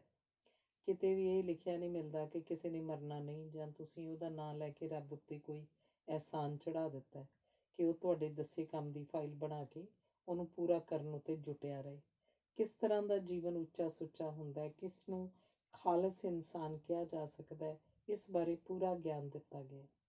ਰੱਬ ਦਾ ਕਿਸੇ ਨਾਲ ਵੈਰ ਭਾਵ ਨਹੀਂ। ਤੁਸੀਂ ਆਪਣਾ ਕਰਮ ਕਰੋ ਤੇ ਸੱਚੇ ਸੁੱਚੇ ਮਨ ਨਾਲ ਕਰੋ, ਪਰ ਉਹਦੇ ਨਤੀਜੇ ਬਾਰੇ ਫਿਕਰ ਛੱਡ ਦਿਓ।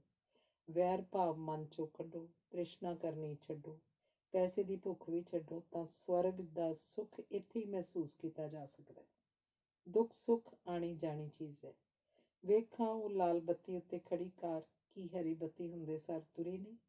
ਇੰਝ ਹੀ ਹਰ ਅੜਚਨ ਨੂੰ ਜੇ ਲਾਲ ਬੱਤੀ ਵਾਂਗ ਕੁਝ ਪਲਾਂ ਦੀ ਸਮਝ ਕੇ ਅਗਾਂਹ ਤੁਰਦੇ ਰਹੀਏ ਤਾਂ ਉਹ ਜੀਵਨ ਸਫਲ ਸਮਝਿਆ ਜਾਂਦਾ ਹੈ। ਅਜਿਹੇ ਲੋਕਾਂ ਦਾ ਨਾਮ ਸਿਮਰਨ ਉਹਨਾਂ ਦੀ ਮੌਤ ਤੋਂ ਬਾਅਦ ਵੀ ਹੁੰਦਾ ਰਹਿੰਦਾ, ਕਿਉਂਕਿ ਉਹ ਸਭ ਭਾਣਾ ਮੰਨਣ ਦੀ ਜਾਚ ਸਿੱਖ ਚੁੱਕੇ ਹੁੰਦੇ ਹਨ।